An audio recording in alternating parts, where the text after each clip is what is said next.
someone is seen holding a massive centipede crawling across their arm.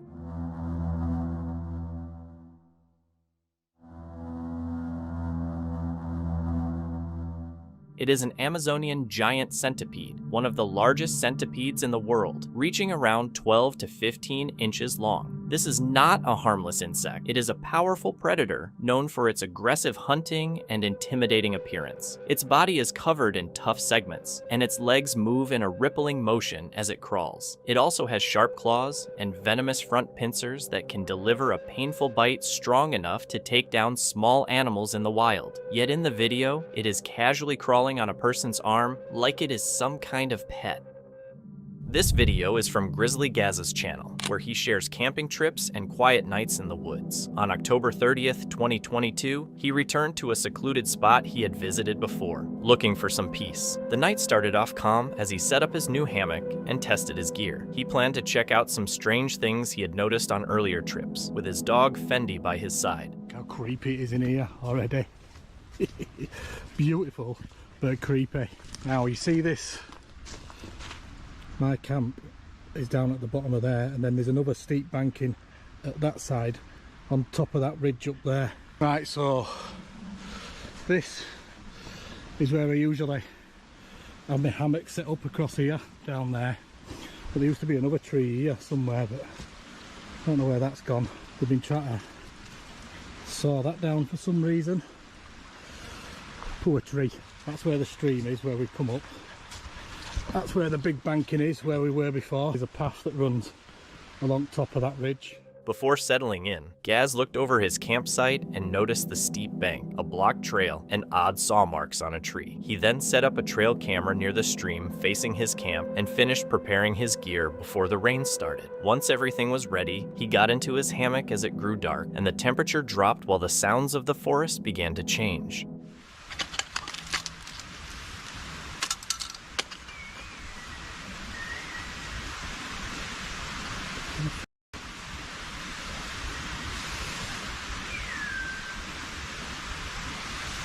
Hello? Sure, I just heard someone whistling.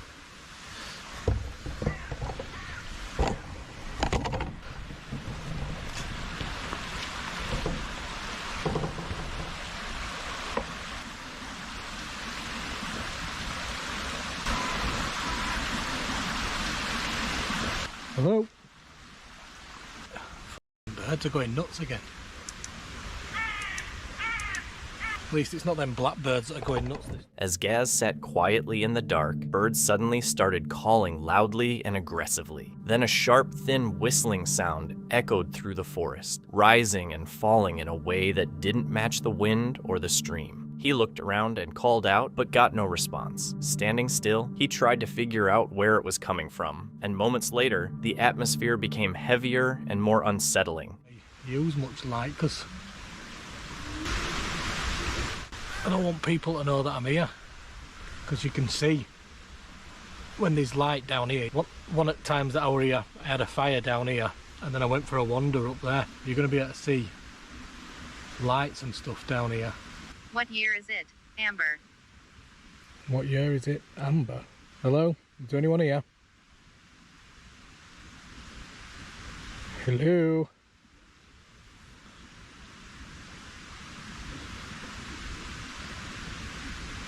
Anyone here? He then heard coughing from somewhere in the darkness, close enough to notice but with nothing visible in the light. Trying to stay calm, he turned off his lights to avoid drawing attention. In complete darkness, he could hear twigs snapping, crows, and movement in the distance more clearly. He called out a few times to see if anyone was there, but got no response. I'm gonna go grab the trail camera, see if we've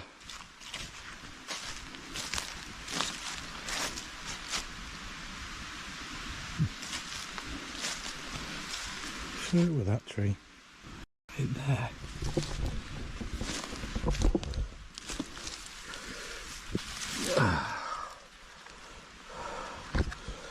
It looks falling off.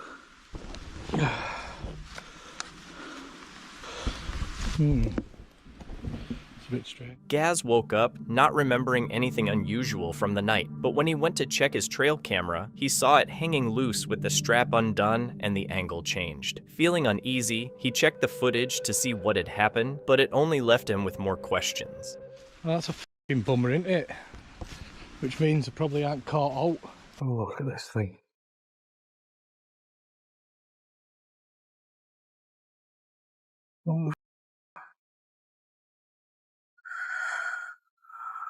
Oh, that's creepy. Someone crouching down in front of the camera.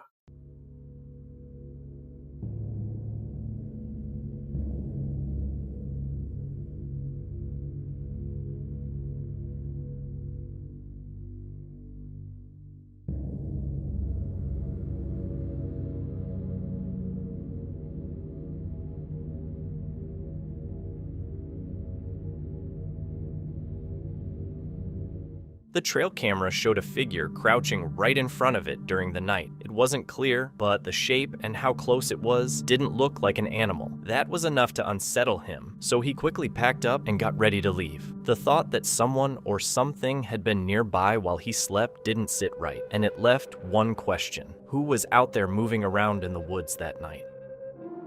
At first, many people thought the footage showed an oversized dog. After taking a closer look, it became clear that the animal was actually a pig. What is that? Cody. Yeah, what is it? I don't know. Huh? No way. Hey, what? No way. What the heck? Oh. Its size and appearance are so unusual that it leaves viewers wondering what exact species it could be, encouraging them to share their guesses. On September 3rd, 2025, the YouTube creator Sort of Interesting posted a video featuring a minimalist stealth camping trip in a basic bivy bag. Traveling light with zero cooking gear, he set up in some tall grass for cover, though the spot turned out to be way louder than planned. Between the buzzing chainsaws and nearby voices, he had to stay completely out of sight to avoid being spotted. Okay, so I am definitely concealed, although that might only count if I'm about 2 feet from the ground at most. So I'm just going to have a quick scout around this area for somewhere that's a little clearer to put maybe my basic ground sheet poncho down. But this is already quite amusing and humorous an activity to try and do. Wish me luck. Okay, so with the sound of crows in the background and endless chainsawing across the valley, I'll just show you what I've got. So, this is slightly haunting already. So, because I've travelled so lightly and simply, I've been able to fetch my very small camping stool. But ironically, I've got such poor cover from the wider world here that even this tiny little stool might actually be too high for me to sit on. Obviously water, oh yeah, we've got toiletries, odds and ends and snacks in the top of my bag. Elpkit Elan bivy bag. Simple basic sleeping bag. And what I was hoping to do was to use my pegs to peg down my poncho tarp as a ground sheet. But as you can see right now, I think I might just have to fold this over and use it as a little bit of a footprint to put my bivy bag on amongst the ferns here if I'm going to have any sort of cover at all. Pillow is my Ecotech Hibernate inflatable mat. I've got my basic selfie stick tripod hybrid. I haven't got my fancy microphone for recording or anything, which is typical because we've got so much noise around us. And I need to be really quiet, so I can't do my shouting to a distant camera angle. Stuck at the edge of the field and fed up with the constant noise ruining his shots, he tried to make a break for it, only to nearly collide with a dog walker in the tall grass. That close call definitely spiked his nerves, proving his hiding spot was way too sketchy for comfort. He eventually crawled back into his bivy bag to settle in for the night under a light rain, feeling bummed about the lack of good footage. Just as things finally got quiet and he drifted off, he was suddenly jolted awake while the camera was still recording. I might be going absolutely mad here. I swear there's been like a firefly. I'm gonna shut up.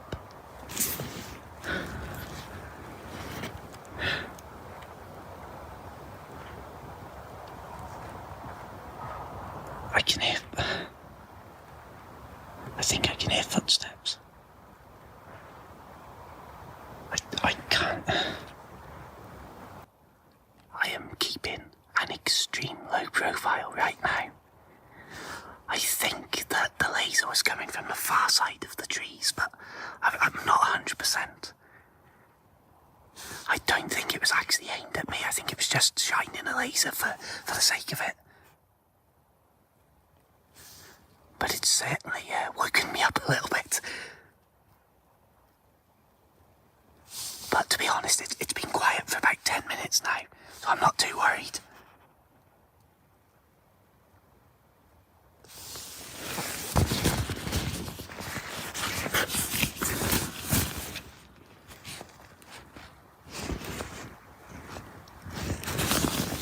There's a dog in here.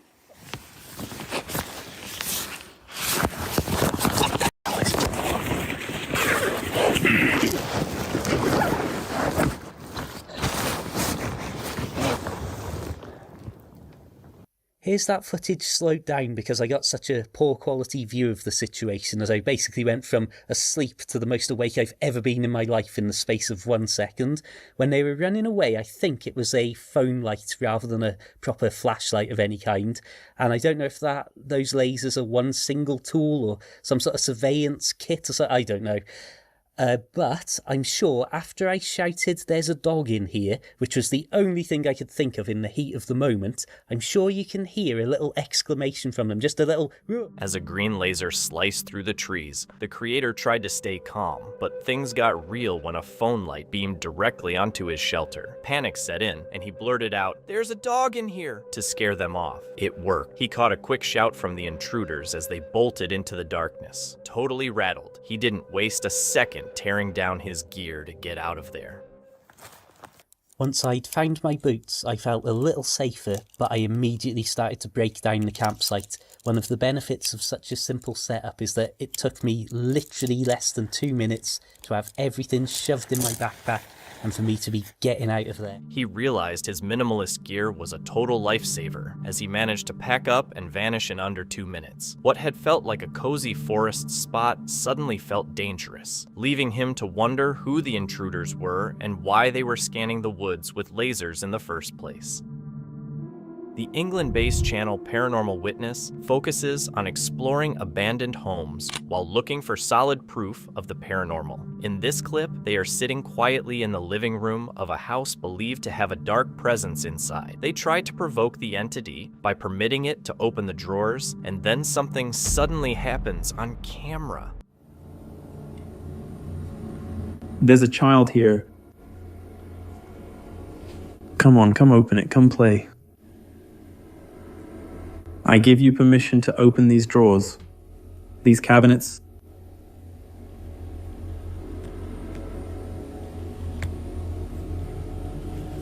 Thank you. Thanks. Check out the top of the cabinet. Right, I'll go over there, guys. Thank you.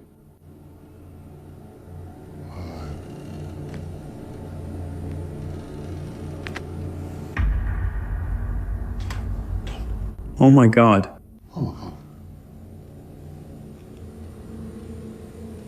Thank you. I push that, it locks shut, clicks shut. Oh my God. Thank you. The TV cabinet door suddenly swings open by itself, moving in a slow and eerie way that almost seems deliberate. The clip was later zoomed in and enhanced around the hinges, but no strings, wires, or hidden setup could be seen attached to it. There didn't seem to be any clear natural reason for the door to move like that. Was it genuine paranormal activity, or was it staged to look that way? On September 28, 2023, Cunner Outdoors took stealth camping to a whole new level by spending the night near Thunder Bay International Airport. The night began quietly as he walked toward the airport, blending in with passing cars and pedestrians, tending to be on his phone. However, when Cunner ventured into a patch of young forest near the airport, the mood shifted. It wasn't a pristine wilderness. There were bits of trash and plastic scattered around, showing that the spot had been used before. Nonetheless, he continued, occasionally glancing at the nearby hunting grounds and noticing security flashlights in the distance.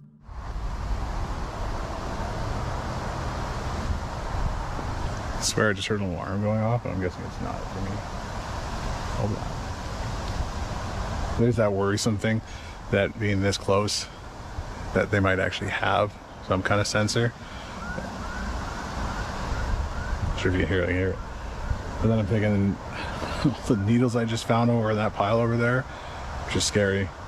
If people are over here doing bad things, and I don't think they have any way of finding over here. And I'm not doing nothing bad, so if they want to come out and I get busted, it's going to really suck. Connor stopped near a gate on the airport perimeter, tucked between trees. He cooked noodles, letting the warm aroma blend with the damp forest air. As night fell, the hum of airplanes and distant voices reminded him he wasn't alone. At first, he tried to sleep, but something in the dead of night snapped him awake, fear crawling down his spine. There's something in the woods. Get!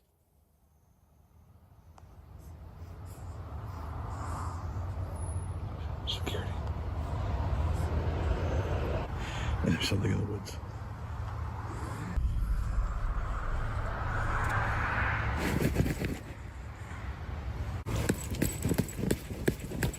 I'm trying to scare whatever it is away.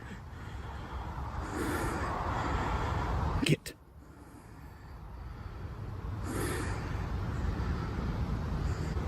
But a porcupine, that might hurt. Connor yelled into the darkness, hoping to scare whatever was out there, but it remained. A strange, musky scent filled the air, reminiscent of a fox, but heavier and more unsettling. As time dragged on, every snap of a twig or rustle of leaves made him more tense. Finally, the tension became too much to handle. He quietly packed up, gathered his gear and trash, and left without a trace, slipping into the still night. By morning, the airport seemed unchanged, as if nothing had happened, but the memory stayed with Connor. While checking the trail camera footage deep in the woods of Tennessee, they were stunned when they heard this.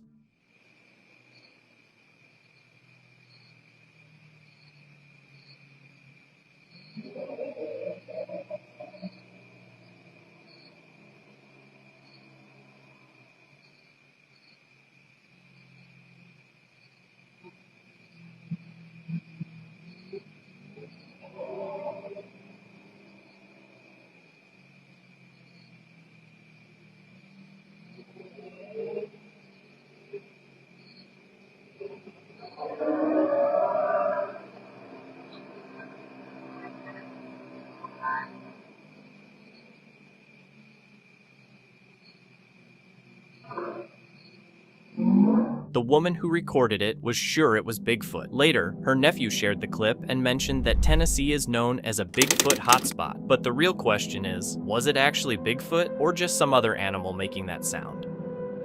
This footage is from Two Seats Forward, a UK-based channel focused on van life, wild camping, and outdoor exploration. The event took place on November 30th, 2025, at Cannock Chase and White Ladies Priory in the United Kingdom.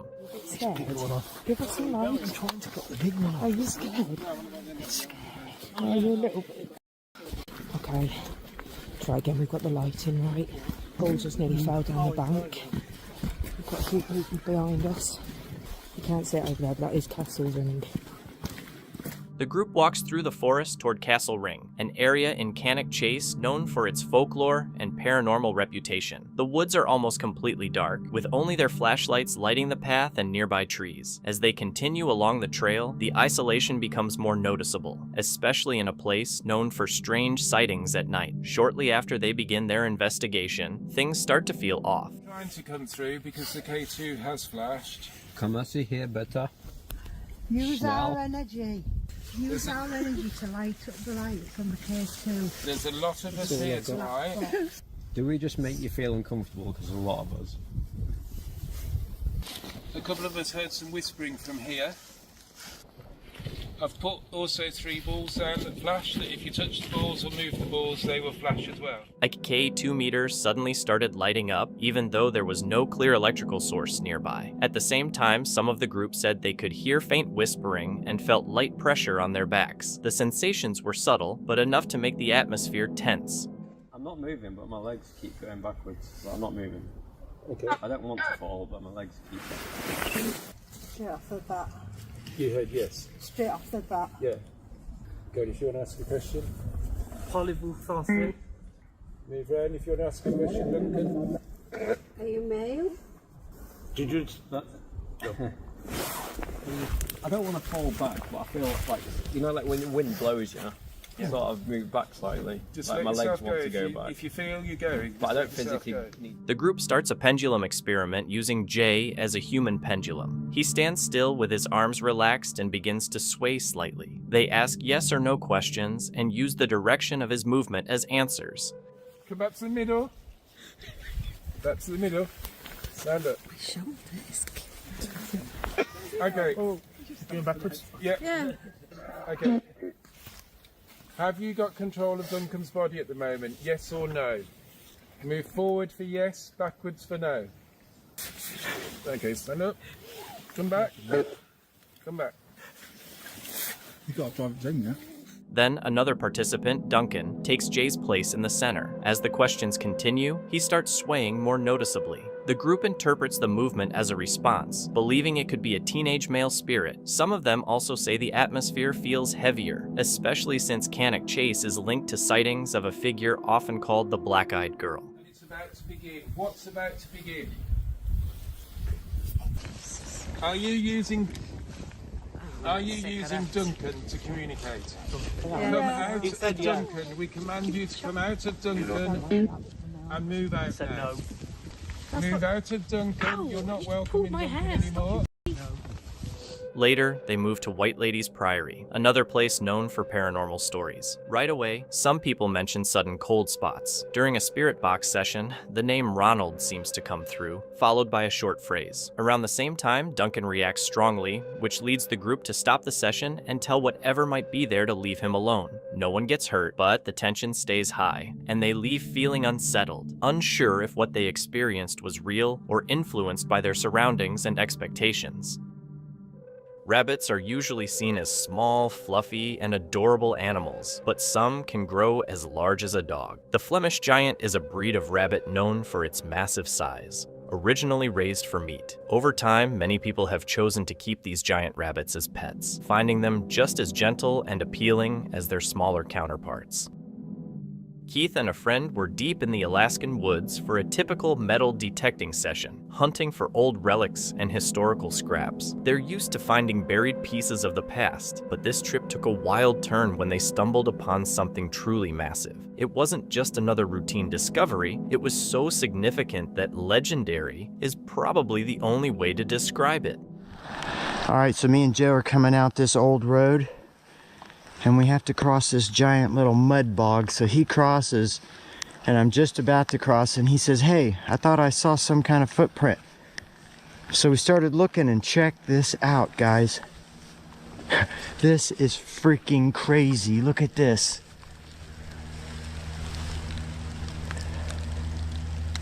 Do you not see this? Oh, there's my hand. Look at the size of that footprint. You can see the toes.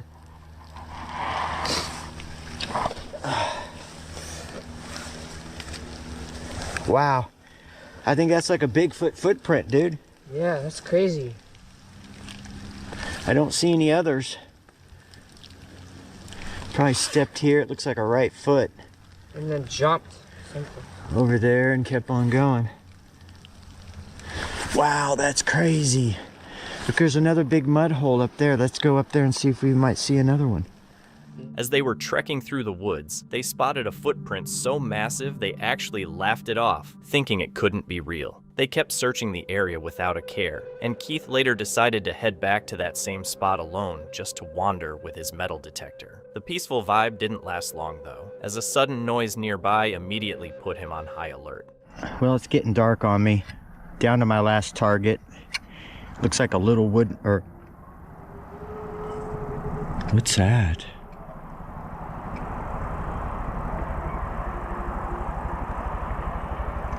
Whoa, did you guys hear that? It sounded like something howling.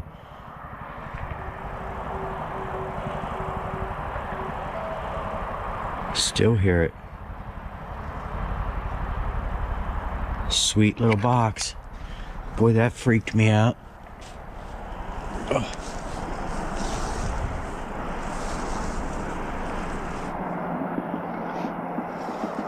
All right, so I'm working my way back. Whoa, did you hear that?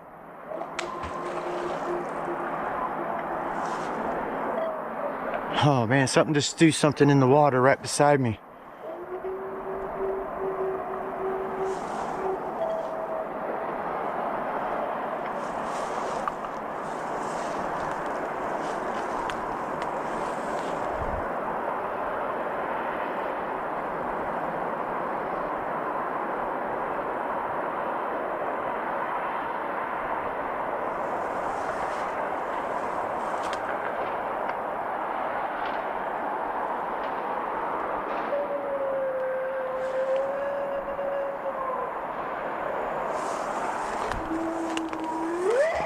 Oh, jeez. All right, guys, let's get out of here. I just threw something else in the water just now. All right, I'm finally getting close to the road. Whew, that scared the crap out of me. The sound Keith heard didn't mimic any typical wildlife noises he was used to. While there was some faint road traffic in the distance, he was certain something else was out there, especially since that massive footprint was still fresh in his mind. On April 1st, 2026, a man named Ryan was sorting through tools in his shed while getting ready for a yard sale. He planned to sell most of the very old items left behind by the previous owner. While he was working, he started hearing strange noises coming from the shed's attic. He had never gone up there before since he only used the shed for storing old tools and random items and never needed the extra space. But after the noises kept bothering him, he turned on the lights and looked up. All right, I got the light on.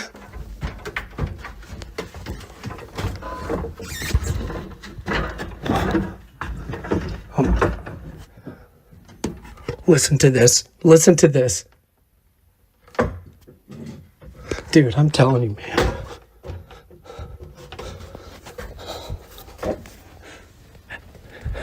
Is anybody up here? What the?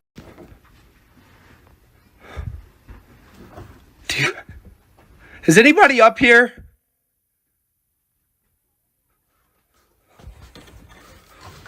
My God. Is anybody up here?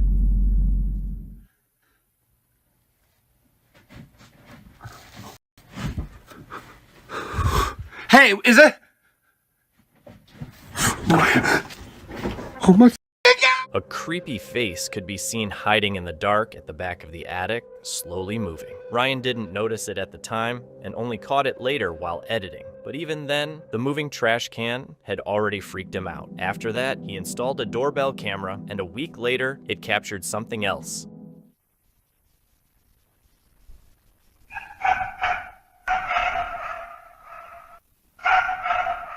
Something appears to be hiding outside while slowly creeping toward his house. The next night, Brian suddenly woke up around 5 a.m. after hearing something strange.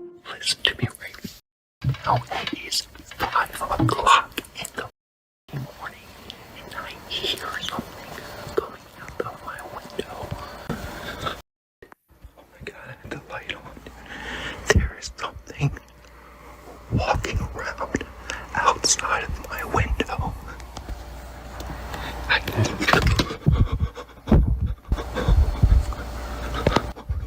A creepy voice kept Ryan from sleeping that night. Since the strange activity began, he would sometimes drift toward the windows without even realizing it, then stand there staring at the shed for a long time. The next morning, while he was at church with his wife and daughter, his security camera sent him motion alerts from the shed. When he opened the footage, he saw something terrifying.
After seeing all the chaos happening in the shed attic, Ryan rushed back home. He was obviously shaken by everything because, apparently, haunted storage spaces are bad for the nervous system. But he still forced himself to climb up and check it out.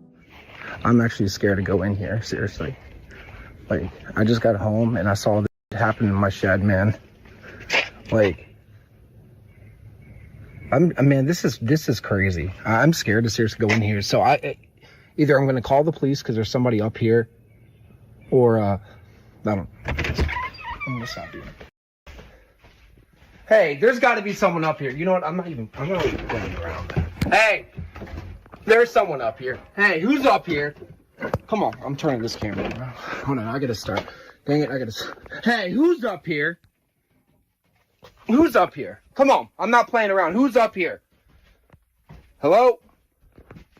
Hey, who is up here? Hello? There is nobody up here. Boxes, wood. I mean, this stuff is old, bro. What is this? Rebuild. 2000 what? 2013. 2013, man. This sounds like what it must have fell over. I mean, this is crazy. Uh-oh, what is this? Uh-oh. What is this? Mr. and Mrs. Ronald J. Oh, whoa. I don't even know if I want to be touching that. An old watch. What is this? What is this? Oh, it's a shot glass. You guys saw up there. There's nothing up there. Okay, look, if you lived in this house, would you even walk up there for a second? I have no reason to. There's nothing up there that I need. And I know I saw this when I looked up there. It looked like a pulley system. So whoever was here must have put stuff in here and pulled it up. That's what that must have been. And that thing completely disconnected. That was tied. Look, I saw it because it was tied around this thing right here. When Ryan checked the attic, no one was up there. All he found were old tools, stored items, and something marked with the names Mr. and Mrs. Ronald, the first owners who had helped design the place before Ryan's family moved in. He also noticed several things scattered across the floor, like they had been knocked over. Ryan had no idea what was behind it, but he started to think it could be connected to the previous owners, especially since the strange activity began after they planned to sell the old tools that once belonged to them. So, was it Mr. Ronald, or was something else causing it? CJ Faison, the creator behind the YouTube channel CJ Faison, is known for blending humor with late-night paranormal investigations in remote forests, abandoned buildings, and locations tied to local legends. On February 15, 2026, CJ and his filming partner ventured back into the Pocomoke Forest, an area long rumored to hide a secret graveyard, along with tales of a wandering woman in white and other eerie occurrences. Why we always do this? Every time before we go film. What's the problem? What do we not do? Oh! What the was that? Oh, I can't say. Point the camera that way. As they ventured deeper into the forest, their casual nighttime exploration quickly turned unsettling. With only their flashlights cutting through the darkness, strange and unexplained sounds echoed around them. The wind suddenly picked up, carrying faint rustling from the underbrush just beyond the reach of their beams. No figure emerged from the shadows, but the noises grew louder and closer, deliberate and heavy, as though something or someone was staying just out of sight.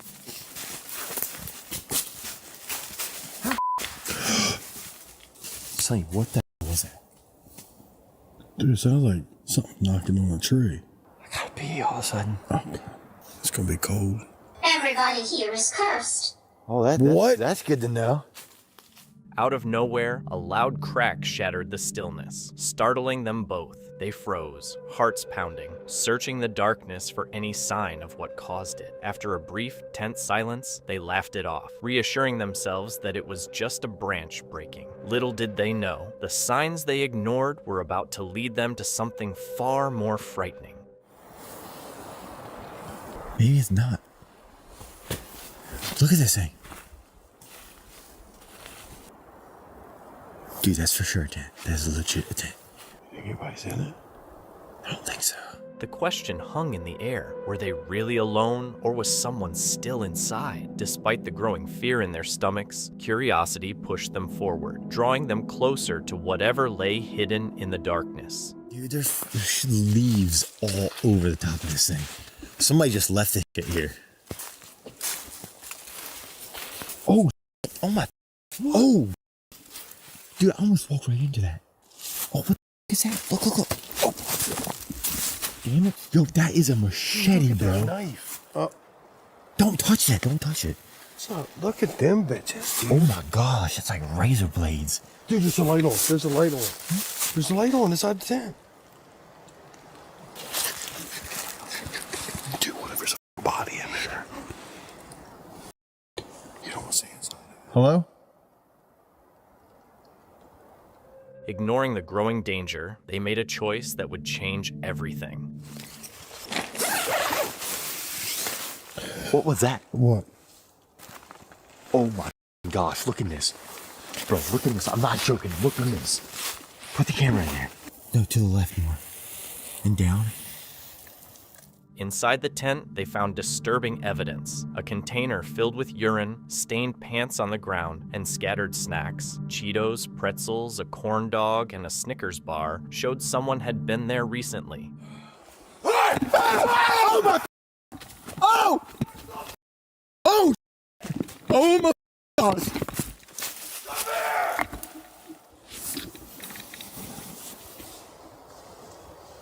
Sonny!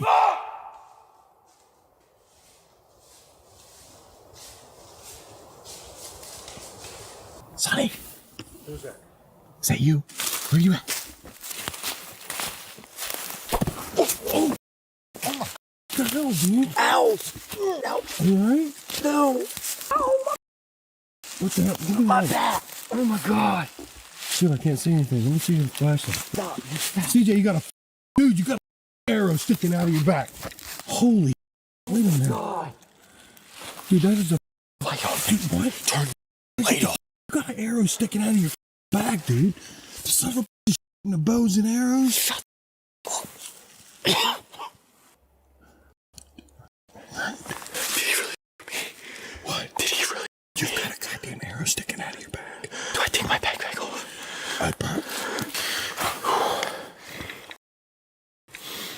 Hang on. Like I said, I don't think it's in me.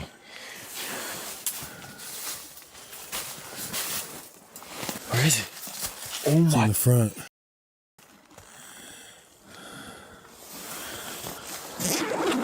Dude, it's a damn good thing you had that on. Dude, it went through my water bottle. Look at that. An impact from behind sent CJ crashing to the forest floor. An arrow pierced his backpack, cutting through a water bottle and lodging deep into the padding, narrowly missing his body. The arrow matched those seen earlier in the trees. They were not alone, and the person out there had been armed the entire time. The forest fell silent, except for distant movement. CJ escaped the Pocomoke forest that night, but the footage left lingering questions. The arrow striking his backpack wasn't accidental. The presence of weapons and personal belongings near the tent confirmed this wasn't a coincidence. What's chilling is how close the arrow came to ending his life. While staying at an Airbnb near the woods, someone began hearing creepy sounds and decided to start recording.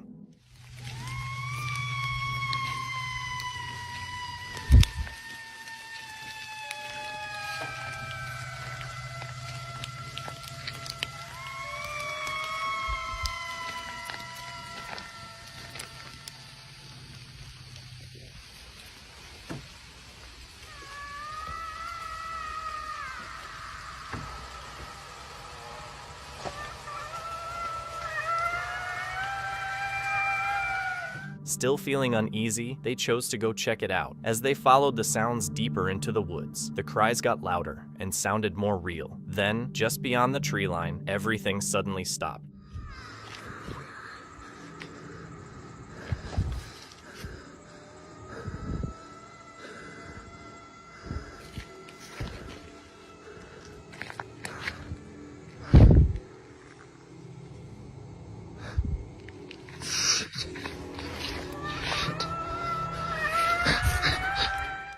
Two glowing eyes stared at them from the darkness. They immediately ran back inside, shut the doors, and hoped that people online could give a reasonable explanation for what they saw. In February 2024, YouTuber Exploring with Bear goes solo camping at a spot he's visited before for part 2 of his winter series, bringing only basic gear while facing cold conditions expected to drop further overnight. So, this is what we're going to be working with tonight. That's it. Bare bones, baby. Bare bones. I do have that reflector under there. So in part 1, we got our campsite all together. We got our fire going. We got our tent pitched. It is becoming much cooler now. Now, right now, it's currently about 40 degrees out. 2, 3 o'clock in the morning, I think it's going to be like 26, 27 or something like that. Much better than the 9 degrees it was the last time we was camping with a real feel of -10. That was freezing. Now, I know you're probably thinking, like, how are you going to stay warm then, Bear? That's still pretty freaking cold. This is all we're using. Rechargeable hand warmers that my wife got me. They say they're supposed to stay hot for 6 to 12 hours on a full charge. So I already did run them on the charger. We'll be unboxing them later, though, because it did have a nice little box. It was boxed up nice. So we will see how good these suckers warm up. I do have big, thick socks on. I am bundled up. I got a hoodie, big, thick flannel. I got my beanie. Granted, that is cold, but I think we're going to be... The campsite sits near a lake surrounded by woods, with an offering tray where he'd left food before to attract potential Bigfoot activity. He's out there with minimal gear, testing whether his hand warmers can keep him warm through a cold winter night.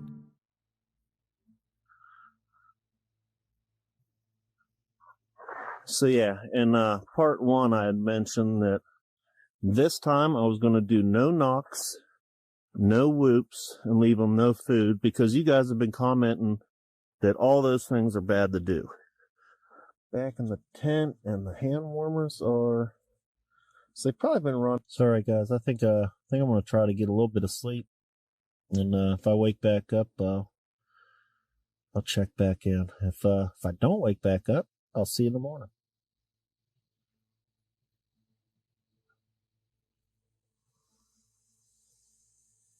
I just heard I don't know if I was even all the way asleep or what, but there was a huge crash outside.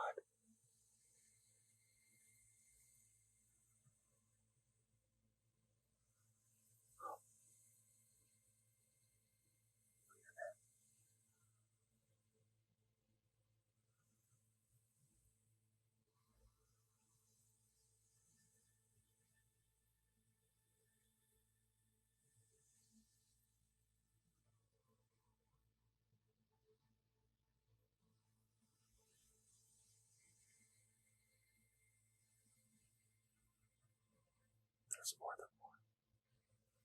More than one. Grab runway.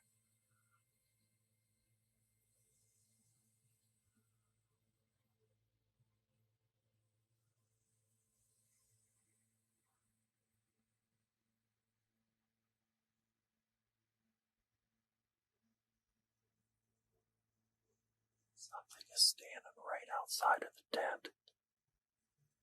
It walked right up to the tent. Do you hear it? There it is again.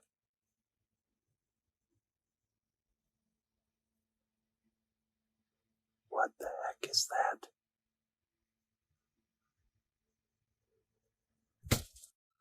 Oh. It's throwing stuff at the tent.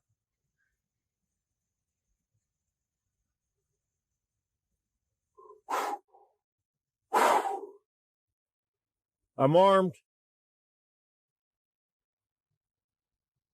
No. Oh my goodness, I'm gonna have a freaking heart attack. Man, whatever that is, I don't know what. I almost feel like it could be people messing with me. I just heard it breathing. Oh!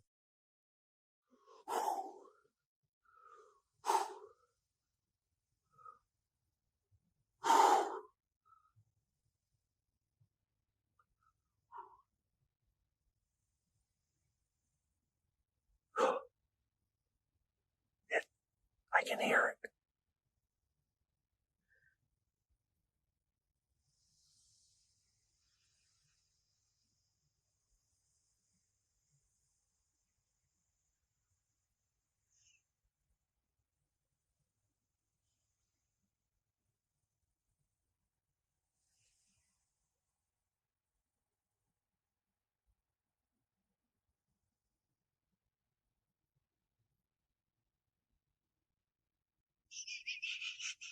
No, no, no, please, please, no, please, no, please, no. Please, no. Please, no. Please leave, please leave. Please leave. I think it's leaving.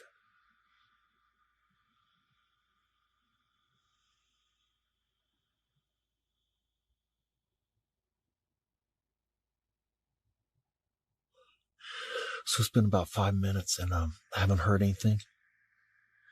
But my heart's still about to beat out of my chest, and I'm gonna take this opportunity and leave right now before whatever that was. Sounded like there was 2 of them. There's people, creatures, whatever that was. I am leaving before they come back. I do not feel safe. I'm sorry, guys. I'm not. Yeah, right now I hear nothing. I'm getting out. Winter camping adds extra challenges because the cold limits how long you can stay outside and the nights are longer. Some people enjoy that level of self-reliance, but it also means facing real risks if your gear fails or something unexpected occurs.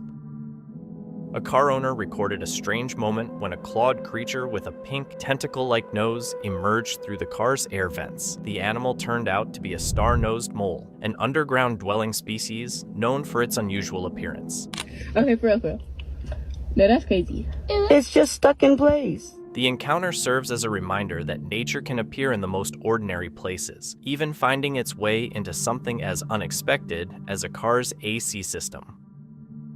Lee, the creator of the Abandoned World Explorer channel, is known for using unconventional methods to document unsettling late-night encounters. On February 26, 2021, he and his friend Dan decided to revisit Randonautica, an app they had previously avoided. What started as a way to distract themselves from personal challenges quickly turned into an experience that was beyond their control and defied explanation. There's literally footprints in and out of it, but it is a public. Guys and girls, it's absolutely freezing here as well. I'm not even joking. The thing with these maps, what's it say? There's the thing with these maps is literally like.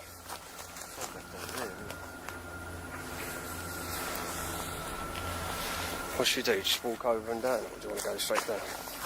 I can't even see nothing, but I don't really want to keep this away from too much, because honestly these really freak me out. So I can whack the light right up.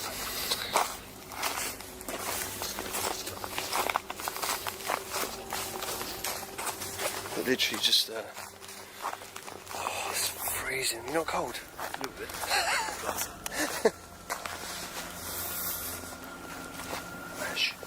As you're hearing Gook's, mine's shocking.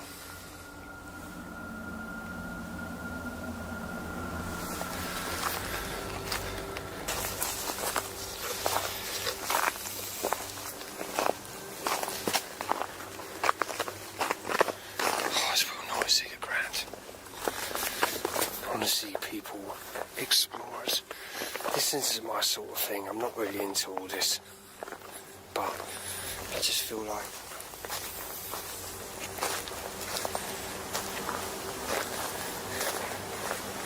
When the app confirmed they had arrived at their destination, there was no obvious landmark or point of interest to be seen. Instead, they found only subtle, unsettling indicators: fresh footprints, disturbed earth, and a heavy, unnatural silence. The isolation of the area became increasingly palpable, fueling a growing suspicion that they hadn't been sent there randomly, but were being led somewhere specific. Although no one was immediately visible, the environment felt occupied, and the further they investigated, the more certain they became that they were not alone.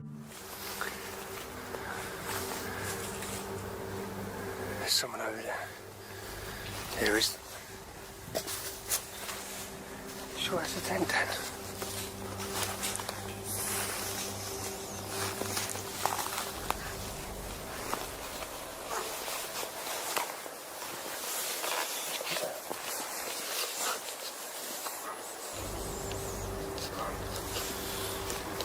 People there. Hello?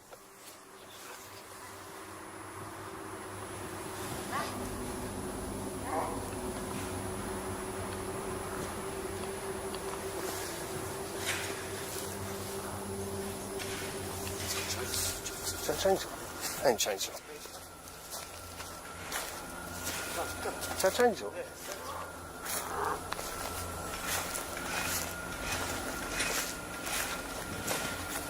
That ain't a chainsaw, Dan.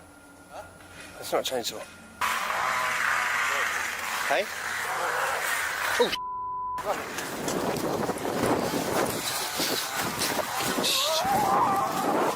Dan, run! Get back.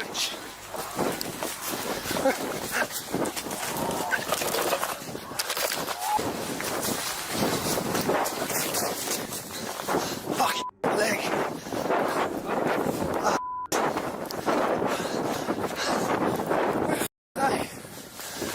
Hey, why are you, man? Unlock the car. Mate, we were standing in there. Things got intense fast. Noises started drifting out from deep in the woods, quiet at first, but then they got way too clear. The whole situation was a mess, and it was impossible to see what was actually going on. There were definitely people hiding in the dark watching them, and then out of nowhere, they heard this loud, aggressive mechanical sound, like a chainsaw or some kind of motor cranking up. Who knows what they were actually planning? But the message was loud and clear. Lee and Dan didn't stick around to ask questions. They realized they were in a bad spot and hauled out of there immediately.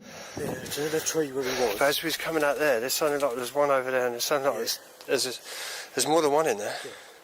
But do you know where he was? There's 2 or 3 guys in the woods.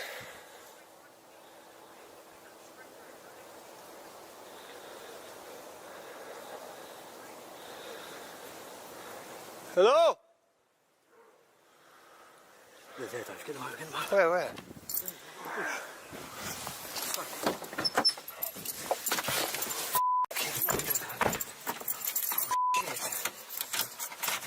What behind us? Twigs in that. He was chopping something, wasn't he? Guys and girls, literally, we've just got away so quick. We've made a phone call to the police. The police are going to go there now. They told us to stay away. I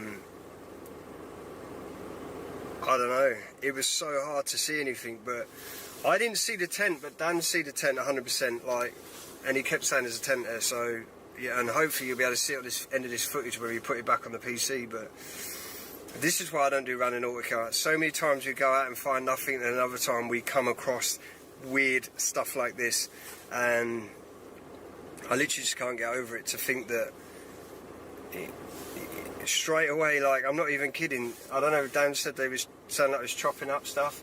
It sounded like they were digging in the woods. Like, I could hear it was this but maybe, as you said, chopping up stuff for a fire, I don't know. But there was a tent there. Dan's records, you definitely see 2. I literally could not see anyone. My eyes, I don't know why, I don't know if it's this camera light walking through the woods was too bright. But honestly, guys and girls, please, I stress, do not. As they hauled out, the noises kept following them, making it crystal clear they weren't welcome. Whether it was just a warning or something more sinister, they didn't stick around to find out. All that mattered was putting as much distance as possible between themselves and those woods. Even after they got away, the whole thing left them with a lot of unanswered questions. Was it just a crazy coincidence that a random app sent them right into someone else's territory? Or was there something more localized and intentional about how they were guided to that exact spot? Lee and Dan managed to get out without a face-to-face fight, but the experience definitely stuck with them. Some people believe animals are more sensitive to paranormal activity than humans, able to notice things that people cannot see or hear. A Reddit user thought something like that happened one night while he was alone with his dog. He woke up after hearing a strange sound, but when he checked around, nothing seemed unusual. Even after going back to bed, he still felt uneasy. Then his dog started acting strangely, looking around the room, as if something was there. Since he could not see anything himself, he grabbed his phone and began recording.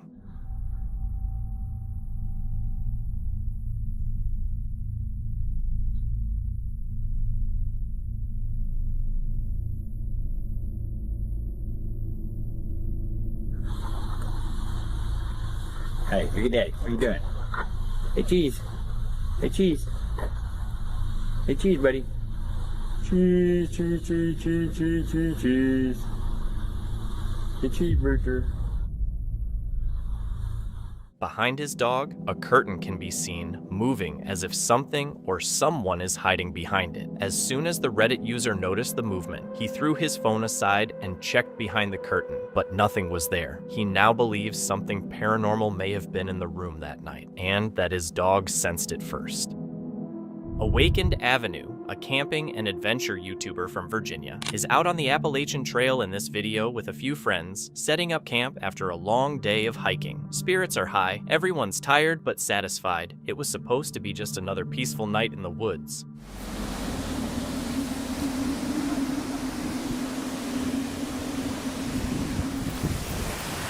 Where's the library? Library, come on!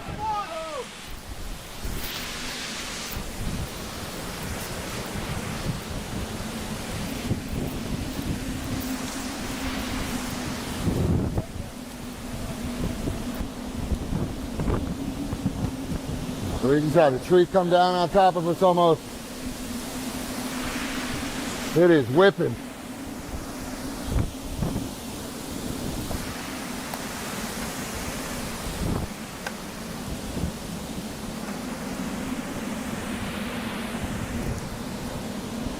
Was that your tent it almost missed?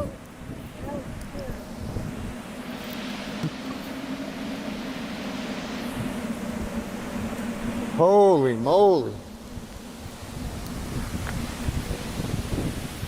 Out of nowhere, the wind picks up. At first, they laugh it off, thinking it's just another rough patch of weather rolling through the mountains. But within minutes, the mood changes. This isn't just a storm. It's a tornado forming right in their area. Panic sets in as they quickly abandon their campsite and rush toward the main road. Fortunately, a passing truck picks them up, getting them out just in time and dropping them off at a nearby motel to wait it out safely. No one was injured, but if they had waited even a few minutes longer, this story could have ended very differently. A bizarre-looking creature was allegedly seen near a village, roaming around and stealing food. It seemed to be suffering from a skin condition and had a long tail with small patches of hair still visible. With more strange sightings being reported and caught on trail cameras, it is hard not to question whether this is just a normal animal or something much more unusual. Every new appearance adds to the mystery, leaving the same thought behind: is this simply a sick or mutated creature, or could it be something that does not fit into any known explanation? When Gaz, a solo van lifter, chose to spend the night in a remote medieval village in Yorkshire, he had no idea that the trip would be interrupted by the most terrifying sound he had ever heard at night. The campsite, perched atop the hills, was completely isolated, with the nearest settlement being known for its ancient churches and dark past, including being the final resting place of David Hartley, the notorious leader of the Crag Vale Coiners gang from the 1770s. Here we go, look. Oh, pennies on it.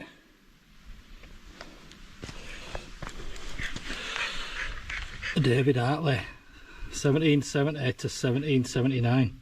89, sorry.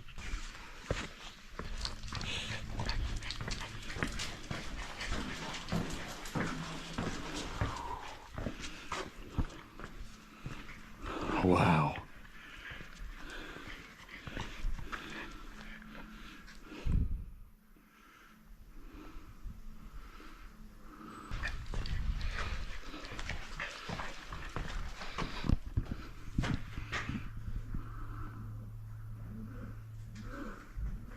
Yeah, pigeons cooing.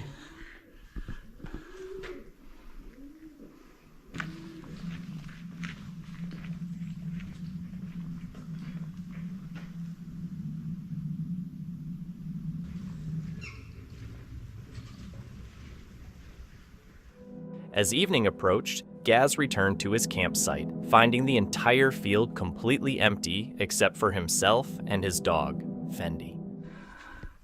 Nice view. What do you think to me windows anyway? Tinted and blue. I love them. I love this little camper. Got a nice grey awning as well. And these windbreakers, these were from Lidl. I bought them years ago because we used to do a bit of camping and stuff, and I've took them down on beach and whatnot when we've been on beach with kids. Don't know what else to show you. Oh yeah, I started changing this lot from that grey to this, but I'm not too sure about that stone effect. But what I do like is what I've done this table in, if I can get it down. Don't know if I'll get it down now.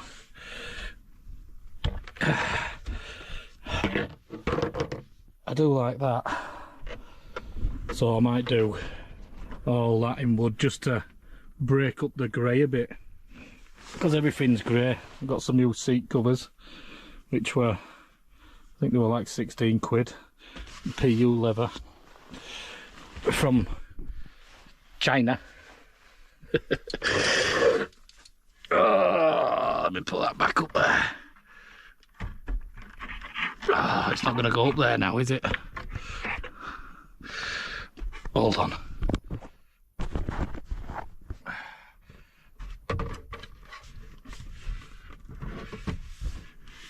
There we go. Oh, rubber steering wheel cover, because the steering wheel, look, it's like Wensleydale cheese and it just crumbles off in your hand. Are you happy now?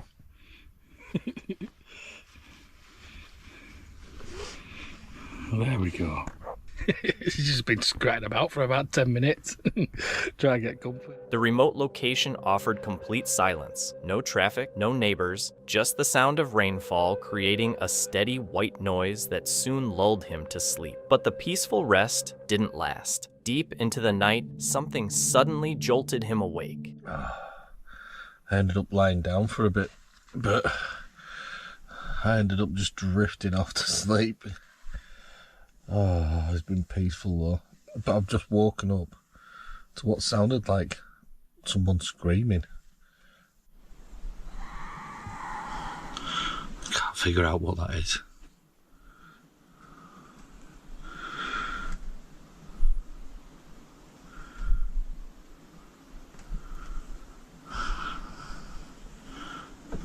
Must be some type of bird. Let me know in comment if you know what it is.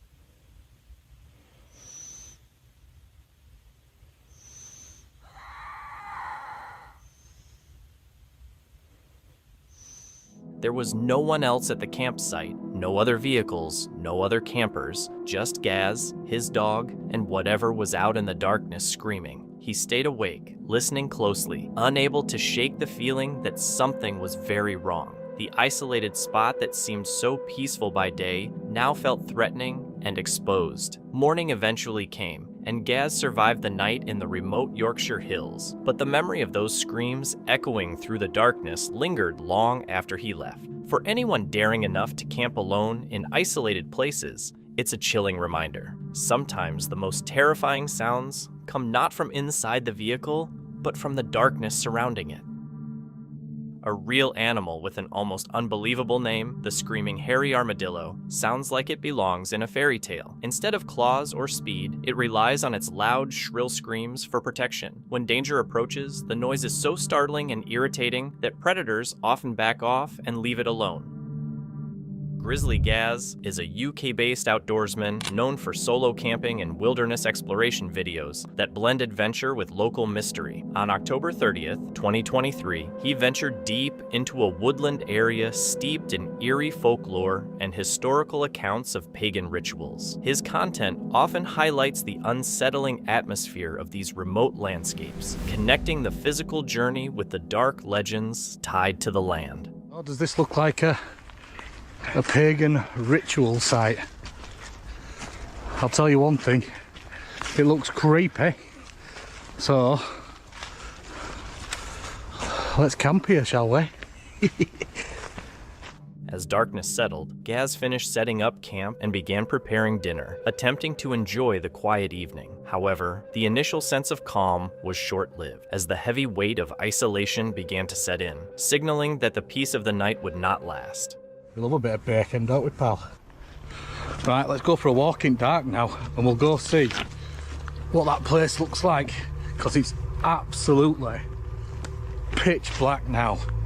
And if you get lost in here at night time, it'd be pretty hard to get out of here, because it just all looks the same, and there's not many like proper paths really. It's just all like little game trails and stuff.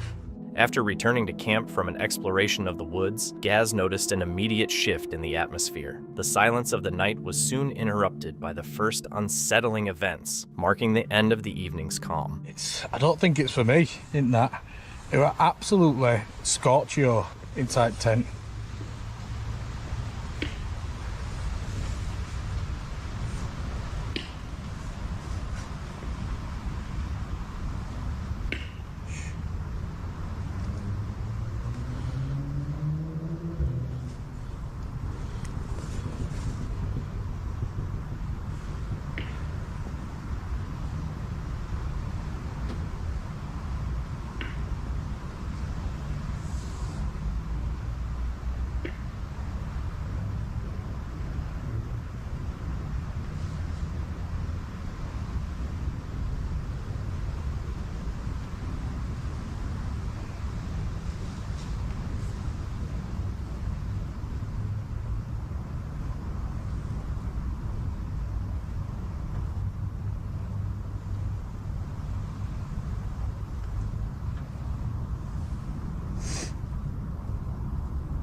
Oh, that's nice, isn't it, mate?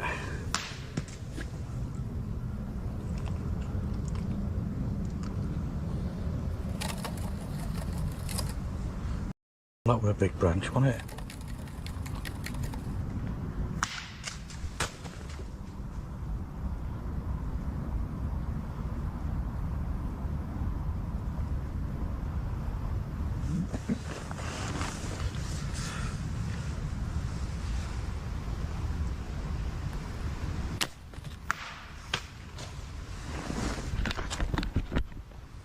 Whatever was approaching did not attempt to stay quiet. The snapping and cracking sounds were steady and seemingly intentional. Although Gaz scanned the tree line, he couldn't see anything. Given the local wildlife, he remained concerned but managed to brush it off. And eventually, he and Fendi settled in for the night. They expected a peaceful rest, completely unaware of the events that were about to follow.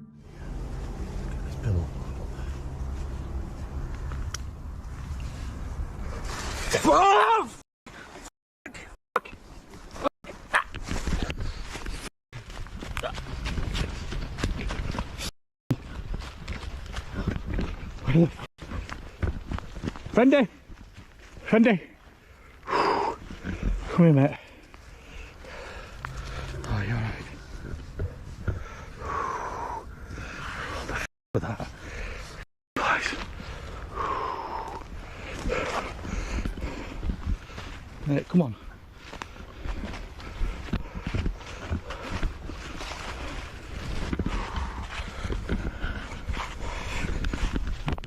This is all torch that I've got.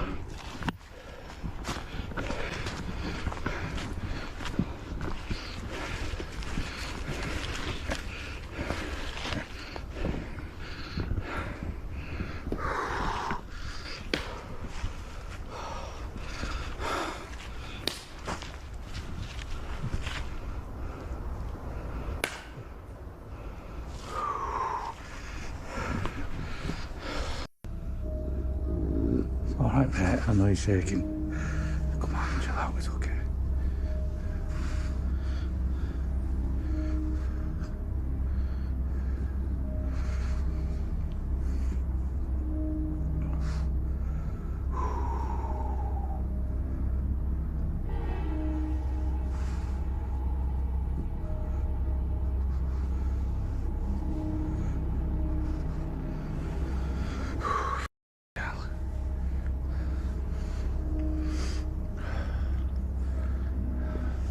gonna have to go back and get my stuff, but the car keys are in there as well, in the tent.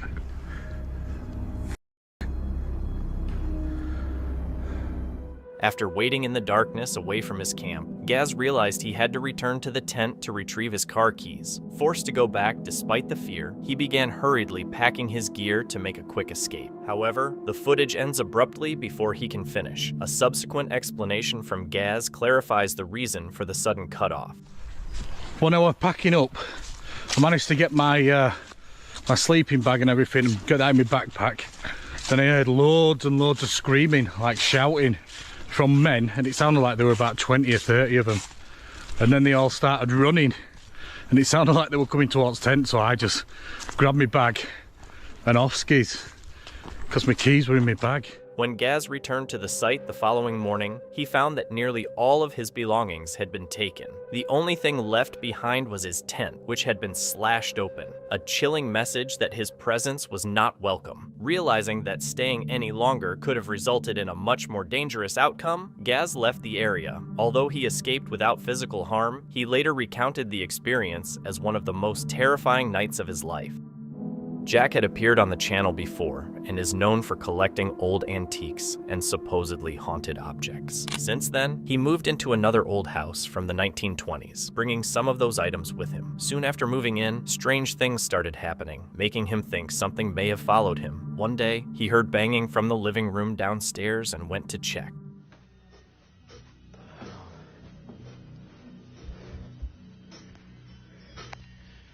Banging in the living room. There's nobody else in the house. I've just gone upstairs watching TV. Some of my old haunted objects from the old house are in here, but nothing's ever happened. Hello? Hello? Oh! Whoa!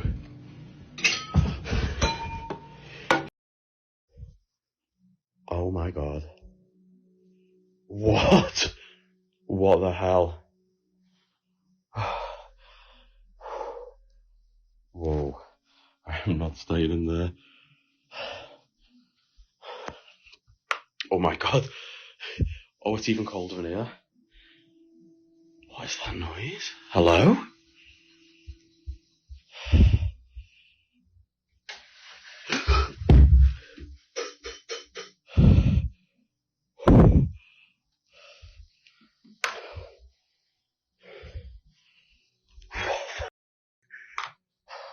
Oh my god.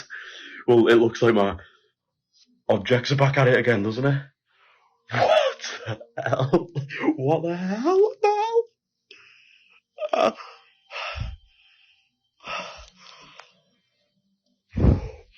I am getting out of here.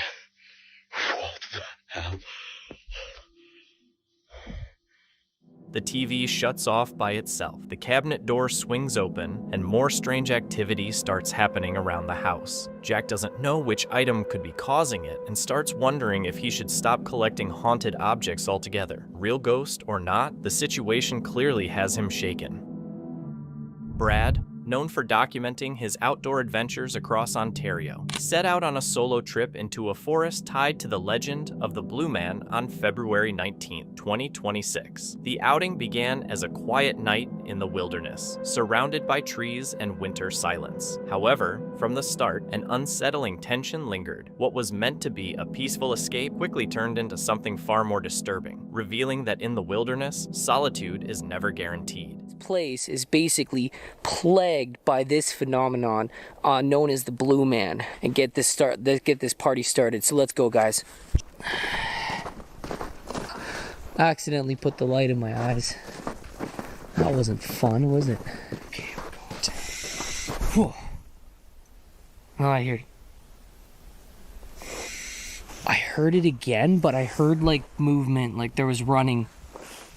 And like a bird-like creature, like it sounds like some sort of like basically a raptor bird. That's what that sounds like.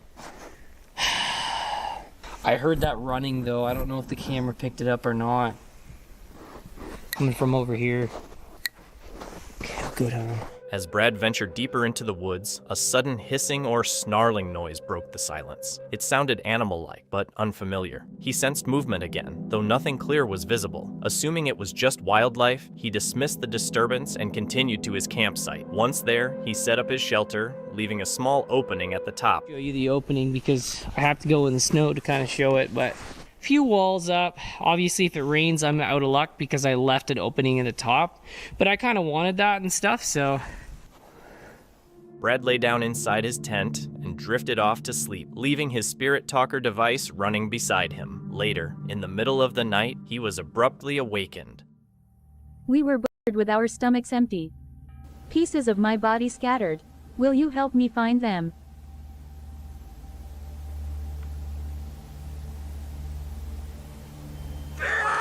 It sounded like something was on the other side of my... It sounded like something was on the other side of my tent.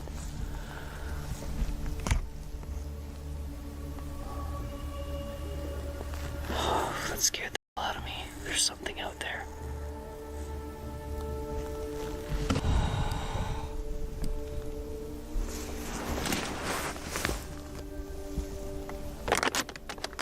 Hello?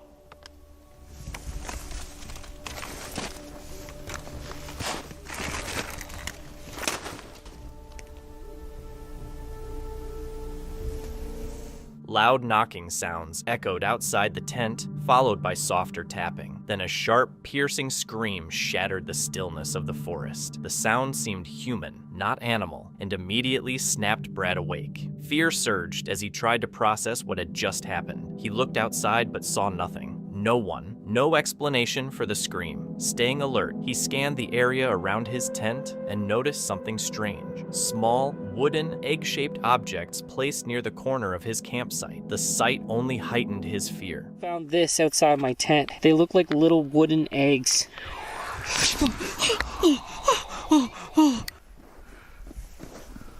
can't stay here. There's something out there.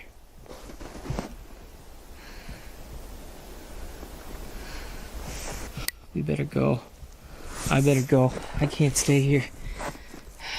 That was creepy. Moments later, another voice, distant and eerie, echoed through the dark, seeming to be directed at him. Stricken with anxiety, he decided to pack up and leave. As he gathered his things, the same unsettling voice came again, resonating through the trees. While walking down the trail, he realized a piece of wood he had noticed earlier was now gone. Soon after, he heard what sounded like cries and desperate screams for help coming from deep within the forest. Driven by instinct, he moved toward the sound, calling out into the darkness, but there was no reply. The forest remained quiet and deserted. Yo, there's a break, but I remember that there was actually a piece of wood dangling. It's not there anymore.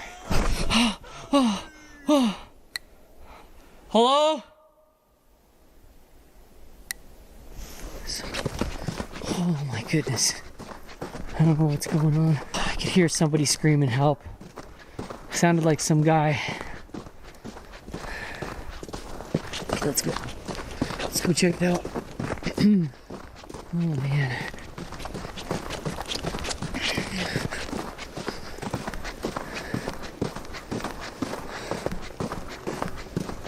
Hello? Someone out there? This is weird. As he moved forward, the distorted cries returned, mixing desperate pleas with frantic screams. The weight of isolation grew heavier. A deep sense of dread settled in as the night's events began to piece together. The earlier hissing, the scream outside his tent, the deliberate knocking, and the voice that seemed to call out to him. Trusting his instincts, Brad decided to end his exploration, quickly making his way down the trail, putting as much distance as he could between himself and the forest. Some might argue that fear amplifies ordinary sounds, especially in isolation, while others might wonder if something more intentional was behind it all. Explorers often take necessary risks to capture rare footage, and this clip is a perfect example. Recorded deep in the woods at night by a trail cam, it shows a massive grizzly bear circling the tree where the camera is mounted. At first, the bear seems focused on its surroundings, but then it suddenly leaps and slams into the camera, sending it crashing to the ground. The camera's red light likely caught its attention and triggered the reaction. Bears are highly intelligent and curious, but also unpredictable, which is why keeping a safe distance from them is always the smartest move. On February 4th, 2025, outdoor YouTuber Walter Zollner set out on a winter hike along the Appalachian Trail near Mincy Overlook, expecting a peaceful trip and nothing out of the ordinary. All right, incredible view there from Mincy Overlook. We're going to go a bit further up the AT to get to the true summit of Mincy, and then we're going to turn around and I'm going to get a little further ahead, and I got to tell you about something that was very, very disturbing at the overlook up there.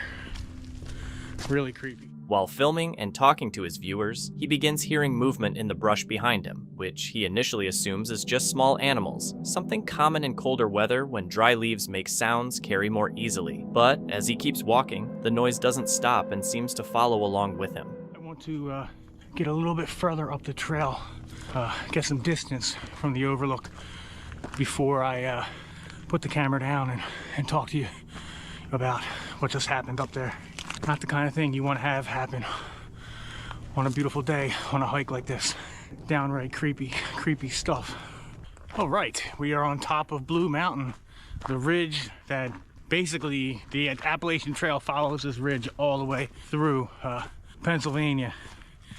And according to all trails, there's one more little lookout here, Mincy South lookout. South is the direction I came from and the direction I live in. So I'm gonna sit down here and have a little talk with you about it. When he finally looks closer, what he first assumes might be a bear turns out to be something much more unsettling. A man dressed completely in black, standing strangely still up in a tree. All right, guys. Now I'm sitting here at the Mincy South Overlook, about a quarter mile past the main overlook, which should have been the highlight of this whole hike. But I want to tell you what happened there because I wanted to get a little bit of distance from there. So when I got to the overlook there, I kept thinking that I heard like an animal moving around in the brush. A little bit up the hill, a little bit behind me, not too far. I thought it was a small animal because in the wintertime, a small animal like a squirrel or a rabbit can sound large when it's going through the leaves. But I didn't think too much of it because the view was really beautiful. And I went into that lower area. Then I went up a little bit further and I kept hearing it. And then I looked and I saw something dark and black. And I thought, oh, that could be a bear. That would be cool. You know, weird to be seeing a bear in the daytime in early February, but the weather's been kind of weird. That would be awesome. And I'm looking and I start hearing like this music, like really like low bass, kind of creepy music. And I'm looking and there's this guy and he's like standing in a tree, all dressed in black like this. Okay. This was creepy. Okay, I'm telling you this, I'm not making this up. Now, I'm in the middle of filming my video. I got really unnerved by this, but I kept taking my couple of pictures. I didn't stay there as long as I wanted to, but I never like kept them, you know, I kept my eyes in the back of my head, if you know what I'm saying. I kept them, I look on them. Now, I always carry this with me. It's just a 4-inch, you know, basic buck knife. It's got a sharp blade. I don't ever want to have to use anything like this, but I definitely was, you know, keeping it ready. What do you do when you come across a really, really creepy person out in the woods? It's a good question. It's a tough question. First of all, trust your instincts, trust your judgment. If you get a bad vibe from someone, then trust that vibe. Try to get away from them. Try to know where they are and try to move away. Maybe he was just a kid, like a weird kid, and he was just, that's his spot. It's kind of a weird spot because it's one of the most popular places on the trail. The fact that he was just like sitting up in that tree and wasn't moving, and he was also smoking something. I could smell it. It had like a cherry flavor. I don't know if it was marijuana or tobacco or vape. But that's one of the creepiest things I've ever come across on a trail. Now, here's the problem. I got to go back through there again to get back to my car. I don't know if he's still going to be there or not. In a way, I hope he is still there so I know where he's at so I can just go past there and move along. But as the day's getting later here, a lot more people are going to start coming up the trail and coming to that overlook. That's the point of doing this hike. But if I was a young woman by myself, I would have been downright scared. I wouldn't even have stayed there for a second. I probably would have turned around because I got major hair on my neck, bad vibes from that guy. And I could be wrong, but I'd rather be safe than sorry. And that's what you should be thinking too, like better be safe than sorry, and carry some kind of protection. If you're a woman hiking alone, carry pepper spray, bear spray. If you have a license to carry firearm, carry a firearm. I don't know if you can carry in a national recreation area because this is technically federal land, but in most Pennsylvania, like state forests, I think. I'm not sure about state parks and campgrounds, maybe out on the trail, but carry some kind of weapon that you're comfortable with to protect yourself, and hopefully you'll never have to use it. And look, 99.9%, I'm gonna turn around here, I'm gonna walk past that spot, I'm gonna stop and take another look at the overlook, and I'm gonna be fine. But that was just really creepy, and I wanted to get distance away from that person. Whatever they were doing, it wasn't normal, and I had to share that with you.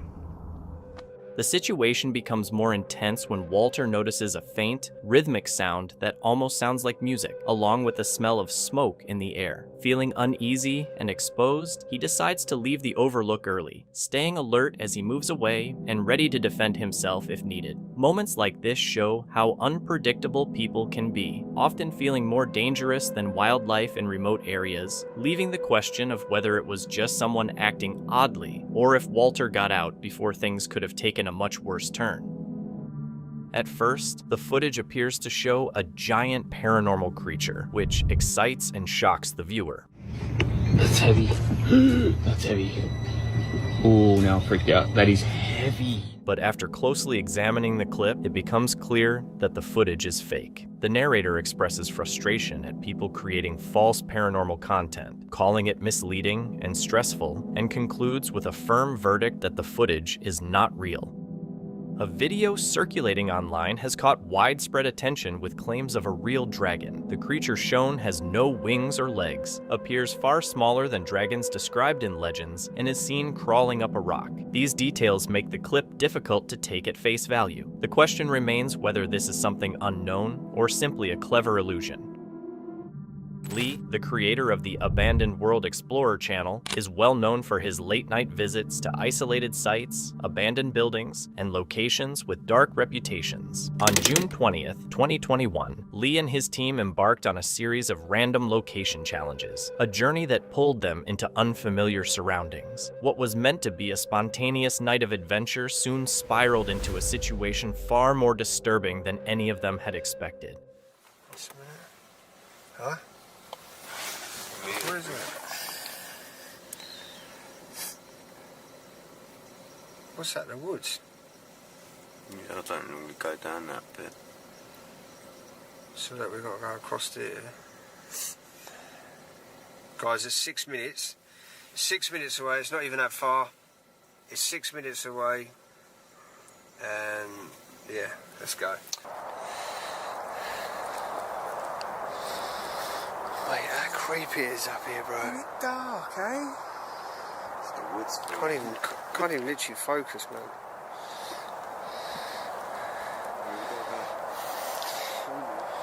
The footpath's still showing.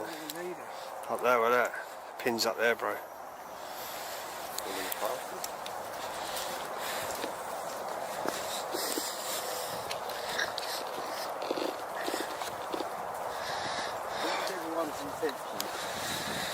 Oh. I was thinking like something creepy, bro. Like spooky vibes. As the night went on, their coordinates drew them deeper into a dense, wooded area that was hidden from public view and difficult to traverse. From the beginning, the atmosphere felt wrong. The trail was isolated, overgrown, and narrow, offering no hint of its destination. Though they felt a sense of hesitation, the group pushed forward, motivated by curiosity and the hope of discovering something unique. It wasn't long before the location lived up to that expectation, revealing something truly unusual. What's that? Is that a house?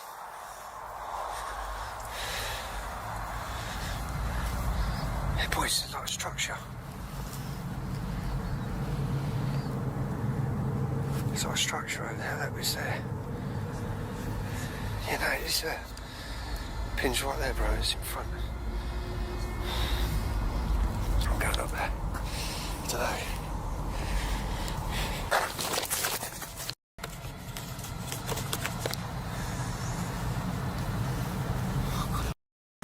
There's someone over there. No, there ain't.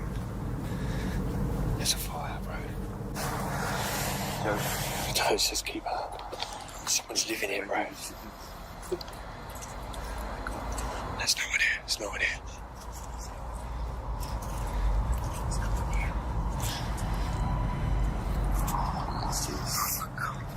Bro, what is that? It's a dog. It's a bed. Mate, what is this? Someone's been living here, man. There's a Ouija board. Maybe we should be here, guys. There's food, man, and everything. What's all this about? There's someone around, man. There's a fire here, bro. What's that? Oh, what? This is a wind-up, man. Get out of that. Is that our love will never die? Deep in the trees, they stumbled upon an unexpected discovery, a makeshift structure surrounded by evidence of recent human presence. Scattered among the debris were food items and various objects, most notably an Ouija board. Finding these items instantly changed the atmosphere of the trip. It was clear they were no longer in a deserted part of the woods. Someone had been using the site recently, and there was a distinct possibility they were still nearby. It's in the trees. No, no, on the trees, there's all marks. Every tree's got... There's someone down there, man. Quick, go over here, go. Go. There's someone over there, you dickhead. There's someone there. Turn the light off, turn the light off.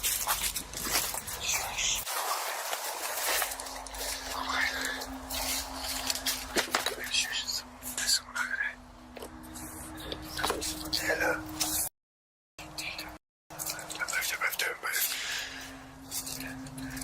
Seriously, boys, don't move.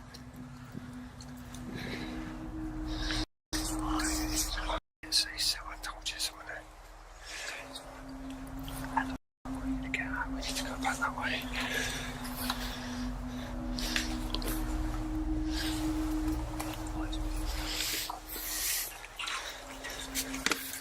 Ring the police, ring the police. We need to ring the bell. We're going to get out of here. Come on, get that.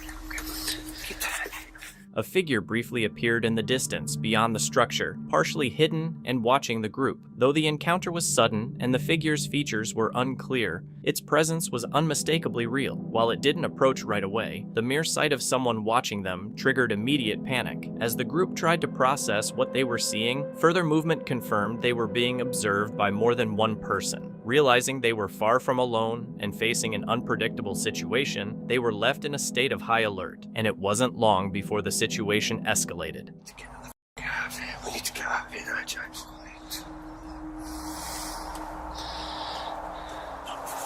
Be quiet. What is he doing?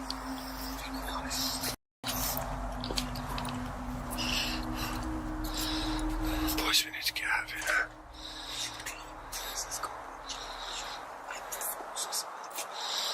can't even move. We can't even move.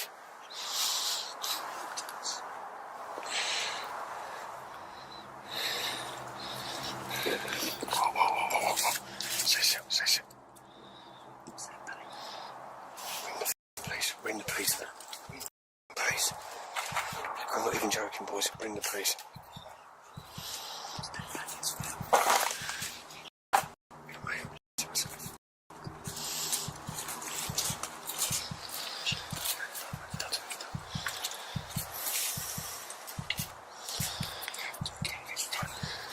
What is he doing, man? He's going to burn.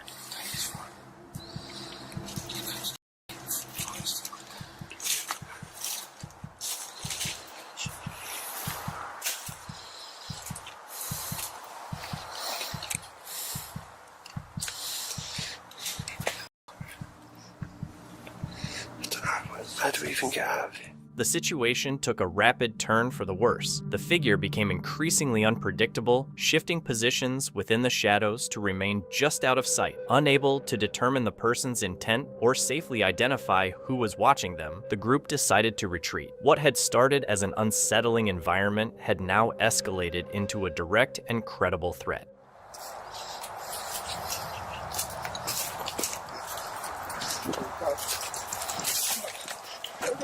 Wait, I can't see. Go!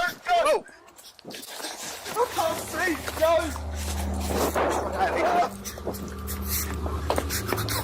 Dude! What's that? No! We're going to ring the police. Go! Jake, ring the police! Still coming! Huh? Still coming, I stopped and he's Go! Mark, ring the police.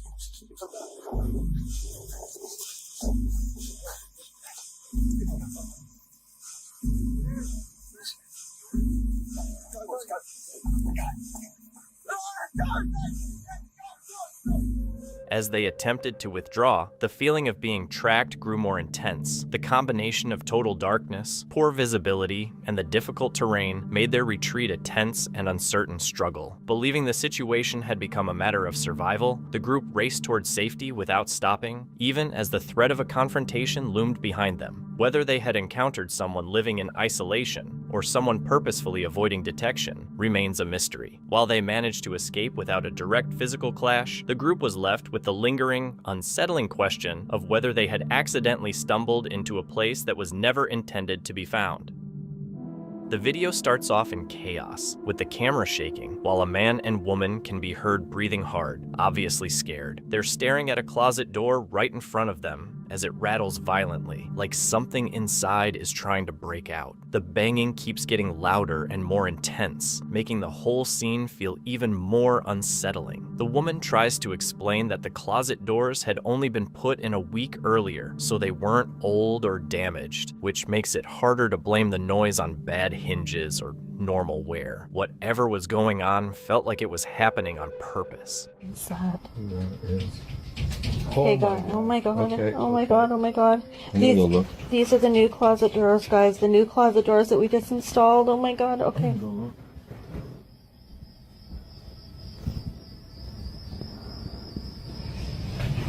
Nothing. Nothing in the closet. Oh my God. Oh my God. Oh my God. Be careful. Okay, no. Okay, so clearly installing these doors, as you guys can see, we're still dealing with whatever is in our bedroom closet. I don't know, but freaked right out.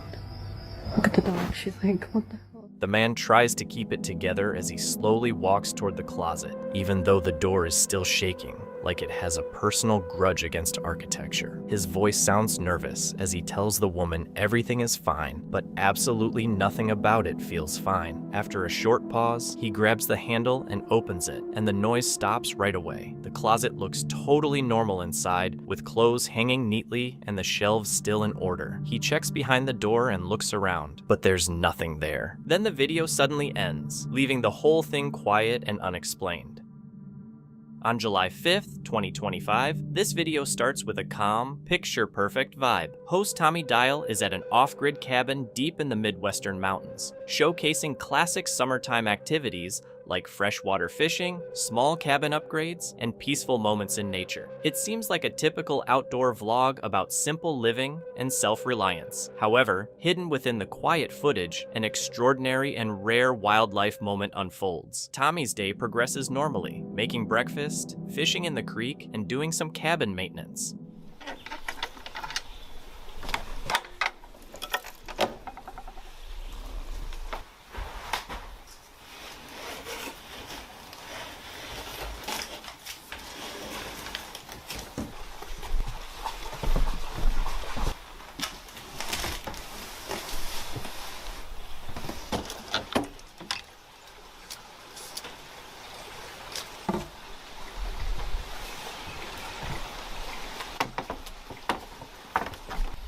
Okay.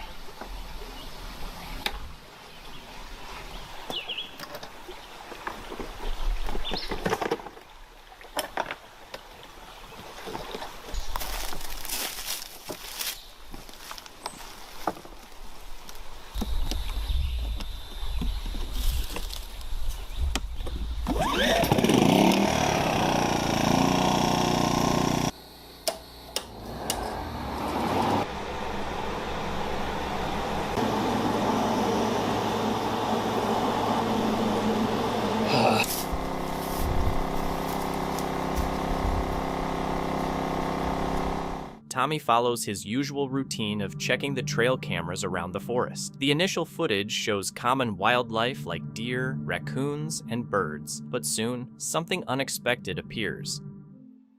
Yep, that is a black bear. Oh my goodness. Look at him. If dangerous, why so fluffy? Oh my gosh. Wow. Oh, here's the bear. Is that a deer with it? Wait. Look at the color of this bear. That is a, they call these like a cinnamon bear. Come on, tell me there's more. What? These are literally some of the most rare bears. You see these mainly in states like Colorado, but here in Oklahoma, these are like incredibly rare. And I'm pretty sure black bears, like less than 5% of black bears are this color. So this is super, super rare to see one of these cinnamon colored black bears. Oh my goodness. There's got to be more of them on here somewhere. And they had the camera fogged up. There he is again.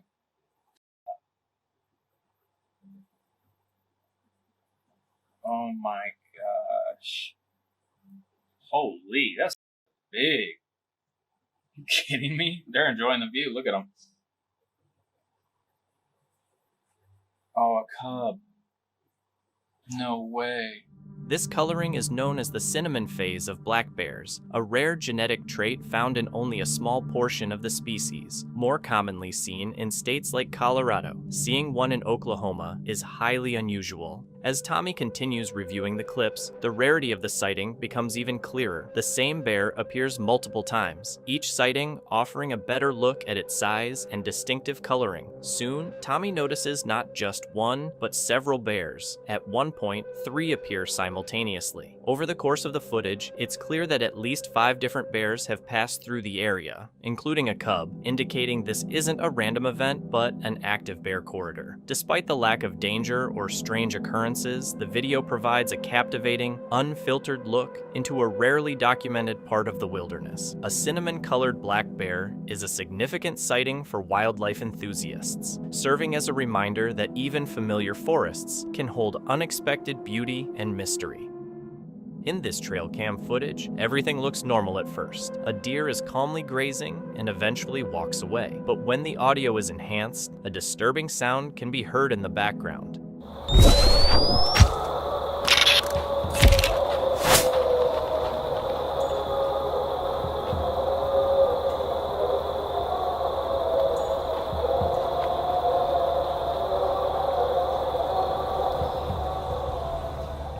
It sounds like a mix of a howl, a bark, and a roar. Some people think it could be wolves, but locals doubt that. Others believe it might be something unknown. In September 2025, Ethan Minnie and his crew waded through piles of trash to check out what looked like just another rundown, forgotten house. However, as they pushed further inside, it became obvious that this place was far more than just a typical abandoned property. This is one of the creepiest places I think I've ever seen personally.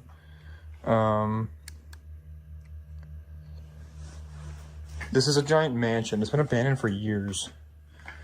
Kind of like a local kids hangout, but there's been a lot of stories of just like paranormal stuff happening here. I'm not really a huge believer in that, but there's been stories.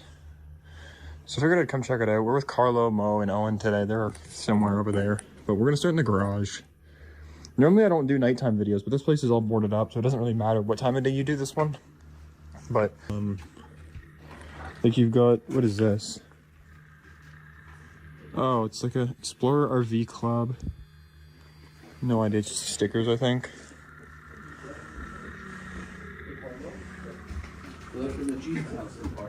What is this? Oh, it's just like a... There's so much garbage. Look at this. Look at all the Garbage. Jesus, Jesus, Jesus, Jesus. Holy. Look at all the Jesus is on the wall. It's everywhere. What the heck? At a certain point, the reality of the situation truly hit home. It was clear that the former resident had been struggling deeply with their mental health. The writing blanketing the walls wasn't meant for decoration. It was frantic and compulsive, fueled by a religious fixation that had taken over every single inch of the house. Look at it on the floor.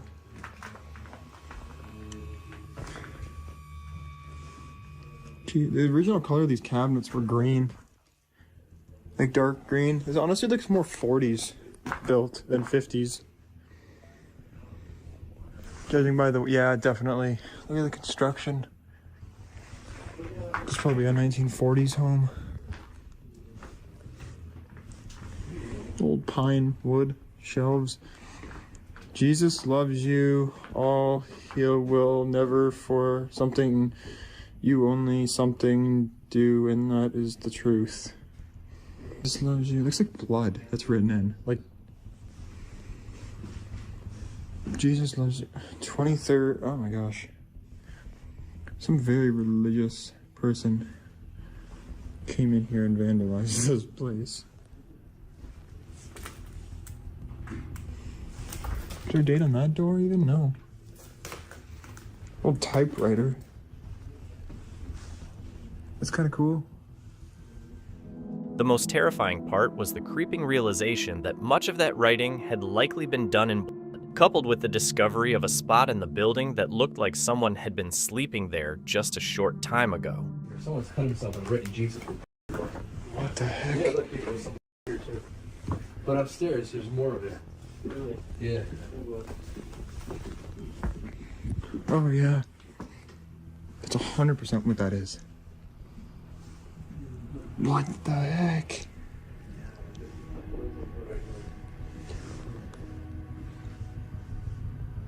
That's so creepy. What in the world? Someone might have been sleeping in here at one point, like homeless or something.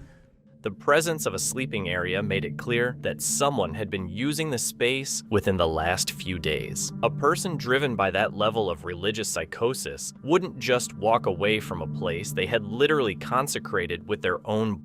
Ethan, Minnie, and the group were already deep in the heart of the building, boxed in by narrow hallways covered from floor to ceiling in frantic messages, before the danger of the situation truly registered. If a confrontation had happened inside that house of horrors, the encounter would have been absolutely terrifying.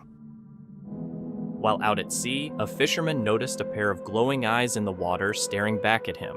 Curious and unsettled, he tossed a small fish toward it, but the creature did not react, which struck him as unusual. The glowing eyes stayed fixed in place, reflecting the moonlight as the water moved around them. He recorded the scene, capturing the eerie contrast between the bright eyes and the dark, choppy sea. The sight raises questions about what the creature could be, with possibilities ranging from an unknown marine animal to something far more mysterious.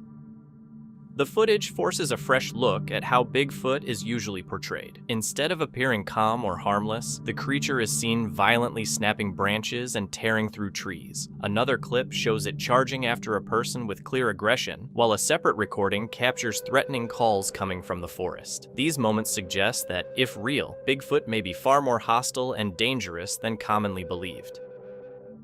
The video is from Jamie Does Wild Bikepacking, featuring a trip on July 25th, 2021 in northern UK. Jamie and a companion set up a simple camp in a remote woodland after a long ride. The atmosphere was relaxed as they prepped food and noted nearby grazing cows. At this point, the environment felt isolated but entirely manageable. Bikepacking. What time is it, Jamie? Is it late? Bedtime. I'm bloody hot in here. I'm hot as well. Are you hot? Yeah. I'm hot. Yeah. Right then. What do we say, Jay? It's good night from me. And it's good night from him. We will catch you in the morning where I'll be having a substantial breakfast. Me too. And Jay's manning up and having a substantial breakfast as well. We'll see how it goes. Yeah. Right. We'll see you in the morning. Peace. If there's anything that happened in the night, I'll bring you back. That's all the best wild campers say. Good night.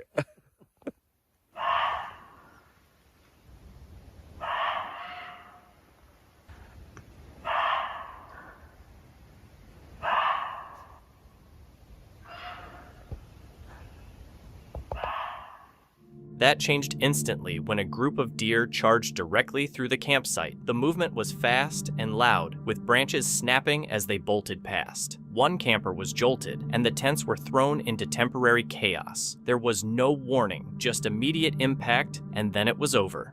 Survived the night. Bit of an eventful night. Lots of deer. Jolted, literally, like there was a deer in camp and it went and made the noise, and I think I just shot out of my sleeping bag.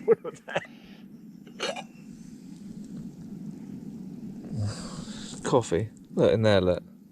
It's made itself into a lot of yin and yang. Oh yeah. Get rid of that old shit. I make my own luck. Mr. No Sausages for breakfast has gone all out today. Chipolata. The event was sudden, with no buildup or warning. A quiet night was interrupted in seconds, highlighting that forest encounters aren't always gradual. Sometimes they happen all at once. Exploring the Unknown is a paranormal adventure channel led by a duo that travels to eerie, isolated spots across the Midwest, particularly in Illinois. On June 17th, 2023, they journeyed deep into Michigan's remote forests for an overnight camping trip. However, what they experienced was far more disturbing than they had anticipated. Firewood. This is our normal spot, right? Yep. Well, just all the stars.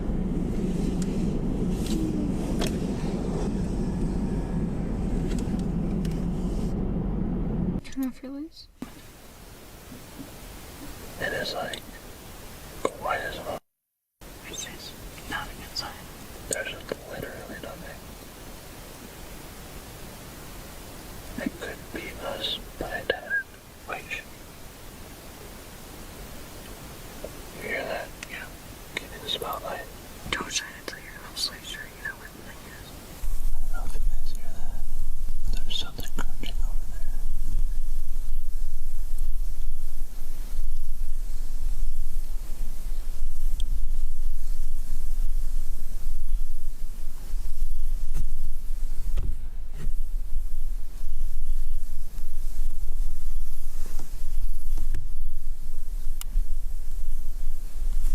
Do you still hear it?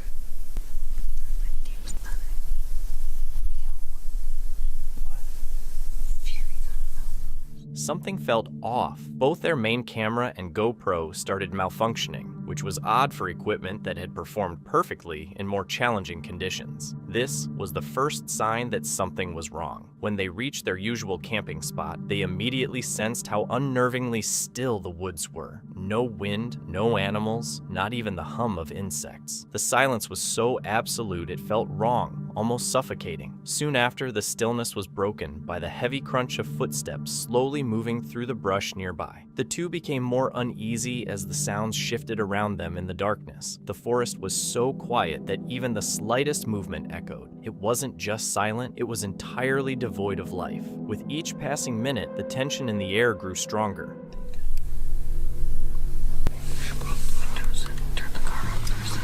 Like every spooky Mr. Nightmare story I've ever heard ever is like, I stopped and I realized I couldn't hear a single thing, not even a single bird. Literally. Like, I can't hear a single thing, not even the grass is moving.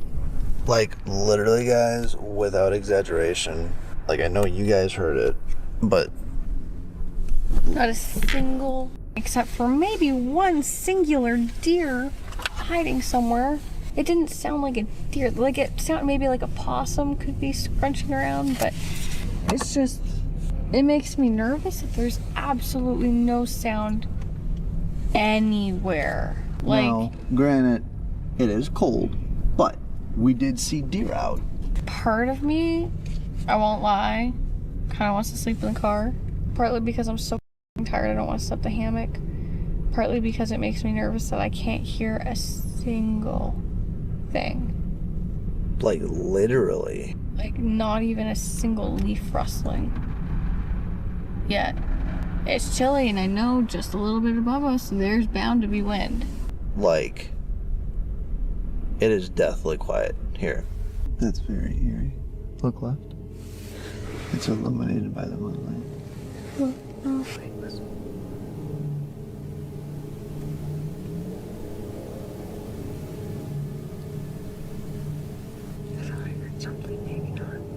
What do you I think that's not a good sign. I think that roadblock, this. So what are we doing? Not staying here. Yeah, but where are we? You have to put your key in your door. No, you have to put your key in your door. Oh. If the car is locked with the key fob. There were no birds, no rustling branches, and no breeze despite the cold air. They debated whether to continue setting up their hammocks or just sleep in the car, but the eerie stillness and the growing sense that someone or something was nearby made them question whether they should even stay. Like, if you're not invading what? What? There are prints here. I need you to vocalize these things. Like what? Like bunny? Like human prints. Like barefoot or shoe? Like shoe, but like, why the f you walking, bro? Like you just got up to pee? No. Like, these motherfuckers actually like walking all the way down there. That's what I'm talking about. In the end, they chose to pack up and leave. Being seasoned outdoorsmen, they understood an important rule. When the forest becomes utterly silent, something isn't right. The Endurance Adventures channel is all about pushing through tough outdoor challenges and spending time alone in nature, usually through wild camping and hiking across some of the UK's most rugged landscapes. The host treats every trip like a test of survival and self-reliance, always ready for whatever brutal British weather shows up. On this particular adventure, he teamed up with fellow explorer Rambin Rachel UK for a winter wild camp in the woodlands of Northamptonshire. But the goal was not just camping, they also wanted to experience the eerie local folklore tied to the ancient forest. On February 11th, 2024, they picked these woods for a reason, since the area is known for its dark history and is rumored to be haunted by the ghost of a female rider. The legend goes back over 200 years to Mr. and Mrs. Fitzgerald, whose marriage was miserable. Mrs. Fitzgerald supposedly began secretly riding her white horse to meet a lover in a nearby village, and when her husband found out, he became obsessed with jealousy. One night when she returned, he waited for her in the servants' court and shot her dead. Afterward, he dragged her body into the woods and, with help from his gamekeeper, buried her among a plantation of trees. Mr. Fitzgerald then fled to Canada to avoid justice, but locals believe Mrs. Fitzgerald's spirit still roams those woods to this day. These woods are supposedly haunted by the ghost of a female rider. 200 years ago, a well-to-do couple, Mr. and Mrs. Fitzgerald, lived in the village below these woods, but sadly their marriage was not a happy one. Mrs. Fitzgerald took a lover who lived in a neighbouring village and would ride out to meet him on her magnificent white horse. However, her husband found out and became consumed by a jealous rage. One day she returned from her illicit rendezvous to find him waiting for her in the servants' court with a... Before she had chance to cry out or run, he her. Fitzgerald then dragged her into the woods under the cover of darkness, aided by his gamekeeper. They buried her amongst a plantation of trees. Fitzgerald emigrated to Canada to escape justice for his crimes, but Mrs. Fitzgerald's restless spirit is said to still wander these woods. Some say she can be seen riding her white horse through the trees on her way to meet her long-dead lover.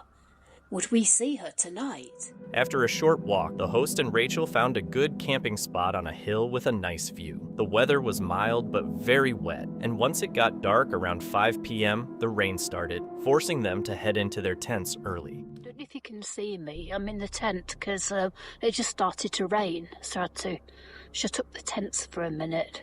So hopefully, I think it's about blown over now. I can't hear it anymore. We'll probably just keep getting a few showers, but hopefully nothing too much. It is forecast to die out. Be a nice day tomorrow. So I might actually just make a brew. That's the only thing about a winter camp. And the summer camp, if it's nice, you can just sit out into the evening and just have a beer, just chill. It won't get dark till about 10 o'clock. It's quite warm. In the winter, it gets dark about 5. You're hunkered down because the weather's often quite rubbish. And so it can be a long evening and a long night. So that's when you need your phone with you. Perhaps just battery pack so you can watch some videos, read some books, surf the net if you've got a signal or whatever. So, yeah, I suppose it's different challenges of a winter camp and a summer camp, but it's good to have experience of them all, really, all the seasons. By around 9:30 p.m., the host was settled in his sleeping bag and starting to fall asleep when the silence was suddenly broken, with loud, eerie screams echoing through the woods. For a moment, it felt like the legend of Mrs. Fitzgerald had come to life, but the truth turned out to be much less paranormal. The terrifying sounds were just foxes mating. Right, all sorted now, I think. In the sleeping bag, I'm in my thermal nightwear. Everything's just about tidy. It's only about 9:30. Was at what they call hiker midnight. So it's pretty quiet outside, not too windy, not raining. I can hear a plane going over. It just seems like the whole of England is under one big gigantic flight path. So yeah, she'll be going down to sleep shortly. And so yeah, hopefully I get some sleep, because you never sleep the same camping, do you? You never really do, unless you're really, really tired. So here's hoping I will get some sleep. And see you in the morning. Night, everyone. I could hear ghostly screams in the night. Sadly, it wasn't the restless spirit of Mrs. Fitzgerald. It was just some fornicating foxes. She woke up around 6 a.m. after a surprisingly warm and comfortable sleep, but the morning was covered in thick mist. After coffee, they packed up and cleaned the area, even picking up a few empty beer cans left behind. On the way down a steep, muddy slope, she slipped and slid down on her backside, ending up covered in mud, but completely fine. Look at that. There's Mount Doom over there. Looks very otherworldly. At the minute, it's very beautiful. A lot of trees down though. Wouldn't recommend pitching it right under one, which we didn't. We're in open space, no trees over us whatsoever. Right, we've had a bit of a mishap. We're just coming down this steep slope. We both slipped, but I was the one that actually went down on. So I don't think it's a pretty sight. So I'm just going to be covered in mud all day now. I can't breathe. Oh, it's bad. Oh, Lord have mercy. Well, you don't do things by halves, do you? So I don't fall over by halves, that's for sure. There we are, we're coming to Forsley Church. So we're going to have a stop in there, have a brew, just have a bit of a rest. And plonk my muddy self down somewhere. Can't believe I fell over. Well, I can actually, I'm always doing that. Every time I go out for a walk, I'm falling over. So clumsy. The Winter Wild Camp in the haunted woods of Northamptonshire ended up being a case of expectation versus reality. She never encountered Mrs. Fitzgerald, but the trip still had its own thrills, from creepy screams in the night that turned out to be foxes, to the cold, wet conditions and a funny slip down a muddy slope. Back at the car, she admitted the adventure was over, and the real work, cleaning all the gear, was about to begin.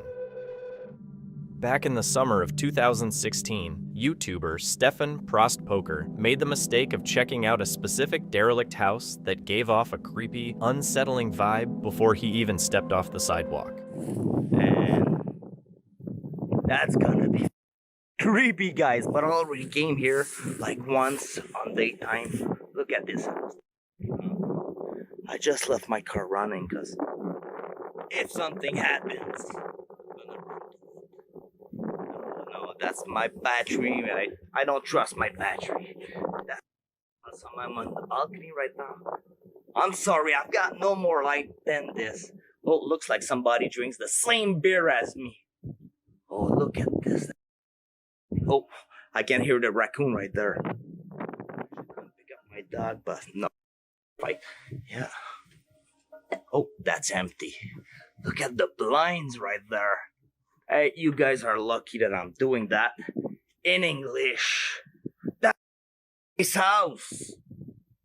Look at this.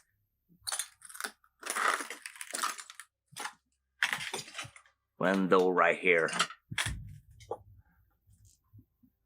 That's creepy inside.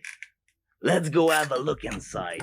Once they got inside, they stumbled across a bunch of rotting personal belongings left behind by the former owners. And honestly, the stuff just kept getting creepier the further they went. But absolutely nothing they'd seen in those rooms could have prepared them for the shock waiting for them right at the very end of their trip. Yeah, like I said before, I already came here like, what? Oh my god. That was nothing. Yeah, sorry, I haven't. Not that much light. But that's cool, guys. Yeah. But let's do what we have. That looks. Look at the doors. Those are awesome. Sont belles en tabarnak, ces portes-là. Hey, j'ai vraiment la chienne. Je devrais aller chercher mon chien, mais j'ai peur qu'il y ait trop de raccoon. And oh, look at this. That wasn't there last time that I came to. If guys. Hey, il est propre en Chris. It's tiny. Well, nobody's there. I'm like far in the fields. Oh, look at the door. Oh my god. Look at this. Well, that wasn't there last time I came. What the f is that? C'est un carrosse pour les bébés. That's I don't know. That's a poussette.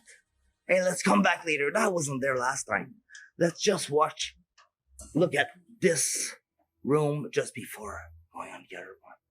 That goes on the other floor, but there's no stairs right here. You have to climb on the wall. That's up there. Hey, let's go see the other side. Look at this window. That's really old style. Look at the broken window everywhere. That's what I'm walking on, broken glass. And this one, there's no more window. You can see outside. Well, it's like grass, but it's like high. And that's all a big field of corn on the cob. Yeah, and on the other side, that's soy. Hey, let's go see the other room right there. Did I take a beer too many or what? J'ai been beer too. That was on the other side, man. That thing moves on. That's scary, man. My car's still there. Yeah, the car is still there. That's scary.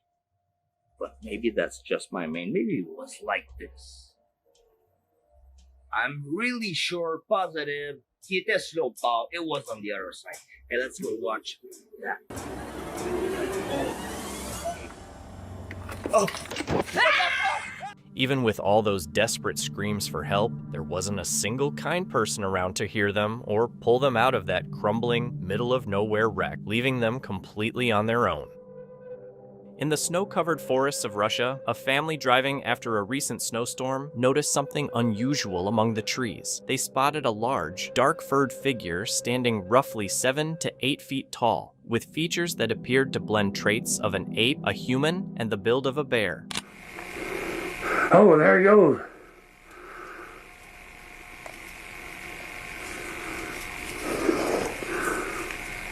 Jesus.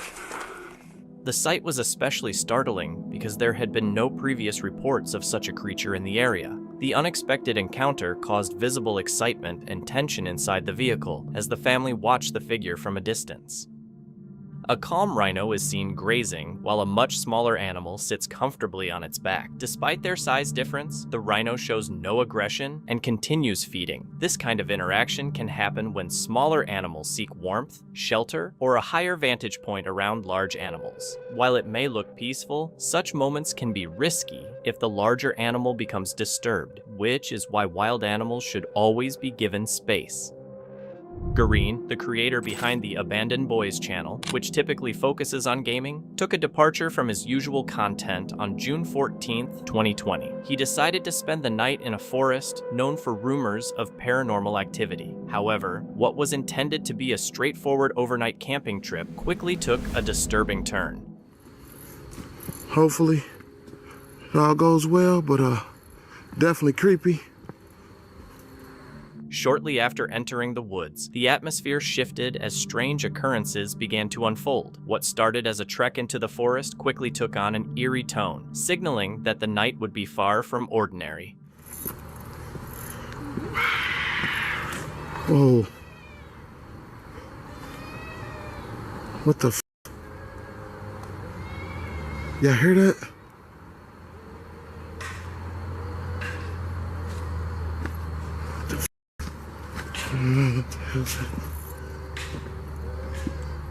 Before long, faint sounds began to disrupt the quiet of the forest. He heard distorted, distant crying, followed by the heavy sound of something pounding against the trees. Driven by curiosity, Gareen moved toward the noises to investigate, not realizing that he was walking into what would become one of the most terrifying experiences of his life.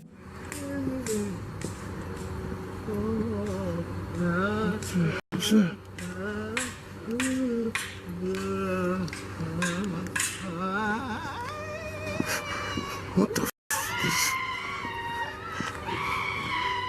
What the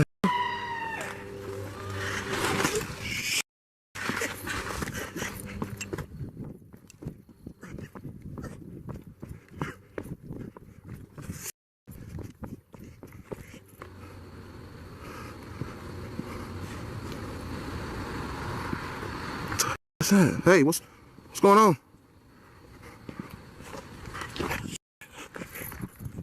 Scratch this field. As he retreated, one of the figures began to follow him. The person's movements appeared unnatural, and they maintained a chilling silence while trailing him through the woods. Jareen eventually managed to escape and later confirmed that he reached safety. Despite being physically unharmed, he admitted the experience continues to cause him nightmares, describing it as one of the most terrifying moments of his life. To this day, the identity of the individuals and the intent behind their ritual remain a mystery. This eerie account comes from TikTok creator E.S. Dons, where Steven typically posts stunning scenery and exciting outdoor adventures. However, one video caught attention as it captured an experience that deeply unsettled him. The incident took place on June 24th, 2020. Steven and a close friend were camping, enjoying the peace of the outdoors. After dinner, they decided to try out an app called Randonautica, which generates random GPS coordinates for users to explore. While often used for fun, the app has gained a reputation for leading people to strange or unsettling locations. Curious, they followed the coordinates, which led them to a secluded spot, and soon, something felt off. Okay, so this randonauting app just brought us to this creepy town, and honestly, when we saw this, we should have turned around and left. We continued up the mountain though, and there's always abandoned cars and nobody around. At this point, we're definitely trespassing. We couldn't even really turn around at this point because the road was so narrow and it was such a steep drop off on the other side. We were kind of intrigued at how creepy this was, even though it was getting dark really quick, and next thing we know, the sun had gone down and the moon came. The app led them to a mountain town that seemed abandoned. As they drove along narrow roads, they passed empty vehicles. The path was tight and turning around was impossible due to a cliff. As they reached the town, it felt frozen in time, with old houses and mannequins in the windows. The silence was overwhelming. They continued until the app took them to a rundown, overgrown area in the woods. As they stepped out to investigate, something unsettling happened. But we had the pin pulled up, we were so close to it, and this happened. I don't know how to explain this. There's only and a random rock falls. I think that was a sign that we should leave. But we kept going. Everything about this place was just giving me really bad vibes, and when I looked into here and saw this, as soon as I realized it's some sort of face, we took off running. I don't know what it is with this town, why there's all these abandoned cars, and no people, and mannequins in the window. A large rock suddenly rolled nearby, feeling like a warning despite no visible movement. As they explored, they discovered an object shaped like a face beneath debris. Its twisted, unnatural features startled them, and they quickly returned to the vehicle. Inside, relief washed over them, but questions remained. Some believe the Randonautica app leads to emotional hotspots, while others think it was just a freak incident in an abandoned place. Could the area have been used for something darker? What are the odds of being guided to a ghost town full of mannequins, abandoned cars, and a grotesque face? Was it a coincidence, or something meant to be found? A trail camera captured what looks like a humanoid white rabbit standing directly in front of the lens, wearing a white top. At first glance, it feels like something out of an animated movie, almost as if humanoid animals could be hiding in the woods. But the truth is much simpler. It is clearly just someone wearing a rabbit costume for fun. The person likely spotted the trail camera and decided to mess with it, creating a funny and harmless moment rather than anything paranormal. A hunter says that every time he goes into the forest, a strange paranormal figure seems to follow him. According to him, it keeps showing up in spots that are hard to notice, which is why most people miss it. This time, he went in to capture proof because no one believed him before. Now, people are questioning whether the footage shows something real or if he used CGI out of frustration to finally convince others. This clip shows an unusual water phenomenon where perfectly round ice spheres are floating on the surface. At first, they look like they were made and placed there by someone, but they are actually formed naturally. As water currents move and roll pieces of ice around, they slowly shape them into smooth, ball-like forms. It is a rare and mesmerizing example of how nature can create something so perfectly shaped on its own. Jason and the team from Motor City Magnet Fishers were working under the Tianmen Bridge, pulling up the usual mix of items like scrap metal, street signs, brake parts, and even an old revolver. It all felt like a normal day of magnet fishing until one of Jason's throws brought up something completely unexpected. Tangled on the line was a strange mass that was hard to recognize at first. Oh my God! GoPro, start recording. No, don't. No. Cal, come here. I don't think it's in. Don't record. It's either a dog or it's a person, dude. No, that's a rib cage right there, right? Rib cage, yep. All right. I hope it's a deer, but it's wrapped in its chain, Van. All right. Get everybody off this side of the bridge. Somebody to go on that side of the bridge, please. Not a person. I hope it's a dog, dude. That'd be a really big. Oh, it stinks horribly bad. Either way. That looks like a deer. What'd you side's fur? What? Backside's fur. You can see the fur right there. So it's a dog or a deer. Looks like it was in a bag too. Here. It's a dog. I can see the jaw now. Yeah. What do we do about that? Animal control ain't gonna come out for that. There's not much they're gonna do. I mean, you can literally pull the chain off, go back in the water with it, or You have to pull it to shore and get it out of there. Hey Sally, it's Jason. Hey, we moved over to Tireman. I've got a dog's body stuck to my magnet. I didn't know who we should call. Should we call police? It's got a chain wrapped around its collar. Somebody threw it in and drowned it. Okay, if you could do that, that'd be great. We're gonna try to drag it over to the shore. It's mostly bones, but it smells horrible.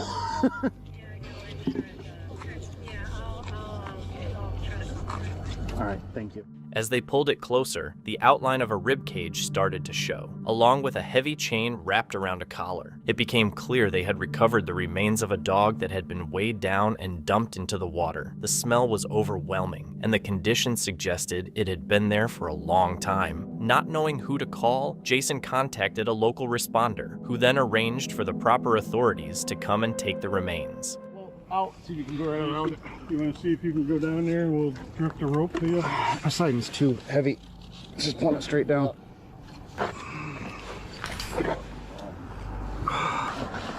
Somebody might want to catch the other half of that chain. the chain probably has concrete on it. Something. Want to grab a hook? Let's see how it rolls.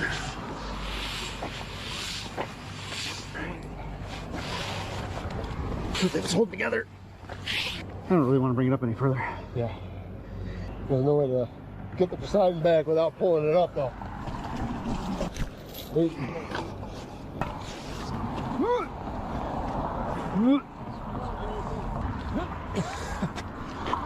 Oh, it's... Wow. Roadwork sign. Construction sign? Yep. Sounds like that's heavy duty ivy. It's been there a while. It's old looking. Oh, that looks like an old revolver. It is an old revolver. That's a big one. Oh, Oh, yeah, a big muffle. Oh. That is, that's an oldie. It's awesome. It's an oldie but a goodie. Oh, jeez. Say, put it back in. Cylinders. Nope, cylinder's not popped. Wow, that is a That's huge. big freaking holy cow. It's awesome. The cylinders I see are empty. I don't want to look straight down the barrel. That might be a 357. Awesome. Good job. They took off the chain, slowly guided the body to the shore, and stepped back so animal control could handle the situation. What began as a normal magnet fishing trip suddenly turned grim, clearly pointing to something intentional rather than an accident. The chain on the collar hinted at deliberate harm, leaving behind uneasy questions about what really happened under that bridge. As they packed up, one thought stayed with them. If someone could do this to an animal, what else could be lying beneath the surface, unnoticed in those waters? The clip shows a disturbing situation where someone returned home and found an unfamiliar dog inside their compound, even though no one owned one. In the area where this took place, there are local beliefs that skinwalkers often appear in the form of dogs because it allows them to blend in without raising suspicion. According to these beliefs, there are moments when they reveal themselves intentionally as a form of intimidation. The person who recorded the footage believed this was one of those moments and chose not to enter the apartment until help arrived. When others finally went inside, nothing was found, leaving the incident unexplained and unsettling. A hiker deep in the forest captured footage of a tall, furry figure moving through the trees. Its unusual stride quickly caught attention. Where'd it go?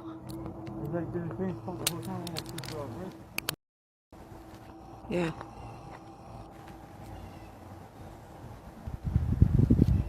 Where is it? What the that? Huh? With some believing it could be Bigfoot. However, the way it moves also resembles someone walking in a heavy costume, which creates doubt. Opinions remain divided, leaving viewers to decide for themselves what the figure really is.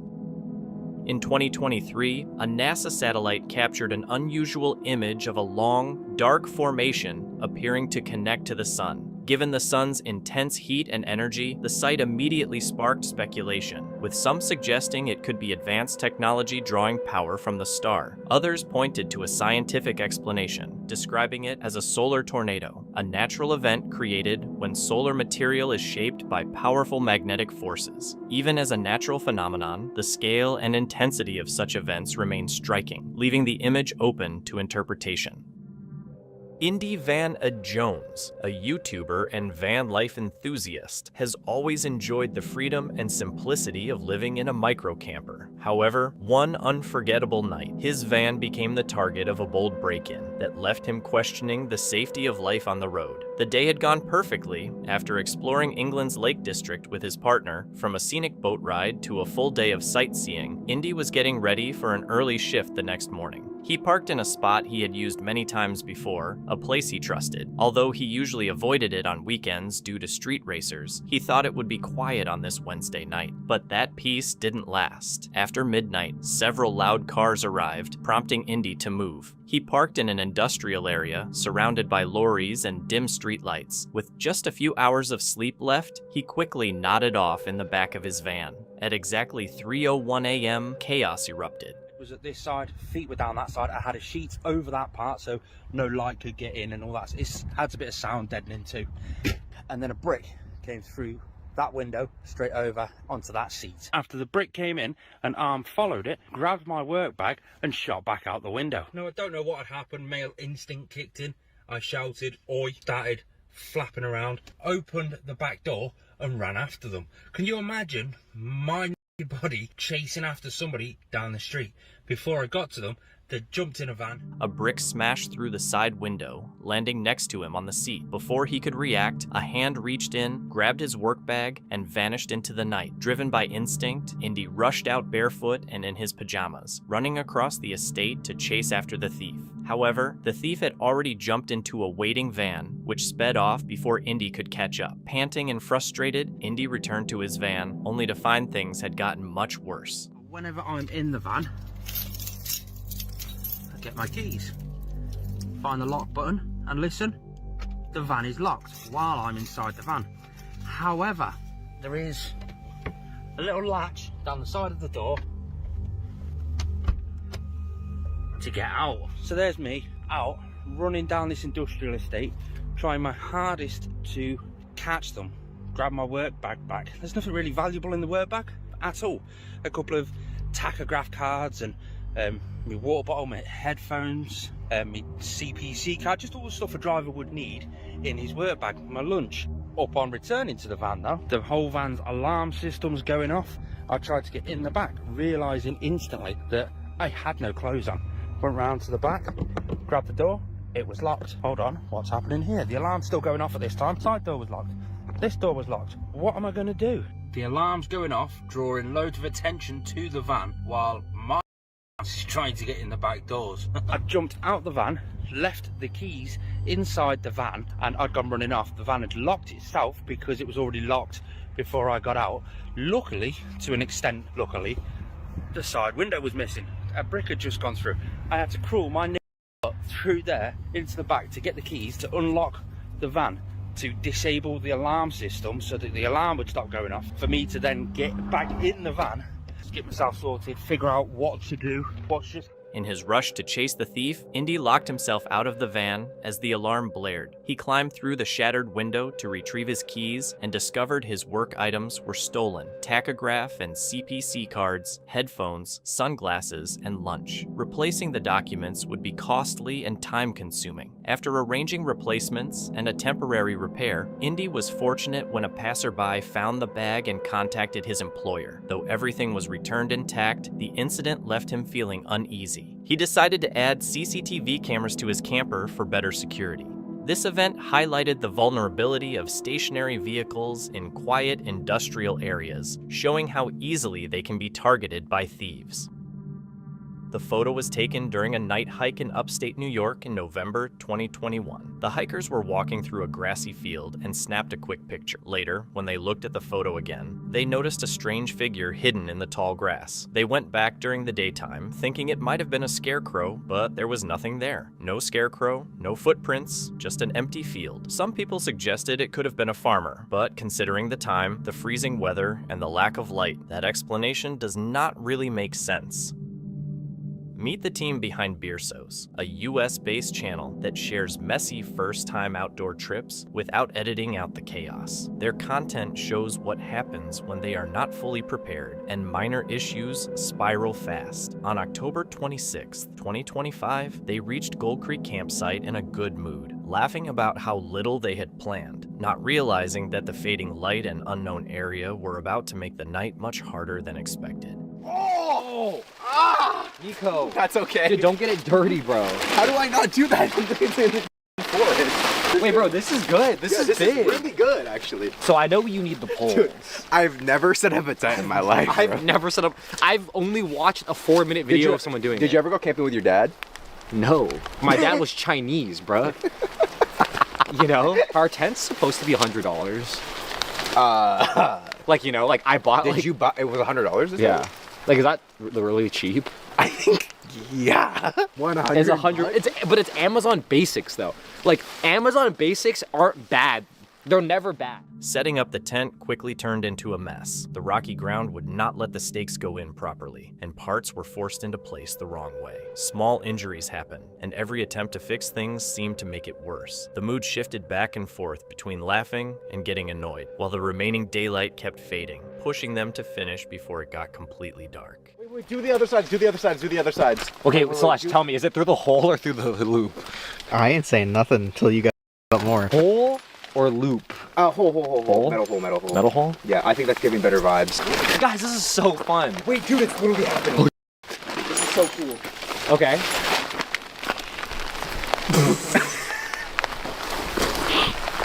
Out of nowhere, heavy rain hit, quickly flooding through the mesh tent and soaking everything inside. Unease turned into real stress as night fell, and the possibility of animals nearby felt more real. With freezing temperatures and little experience to rely on, the situation went from exciting to exhausting fast. Fuck. Oh my god. I'm so over this. Selesh. I'm actually over this. Selesh, we're done.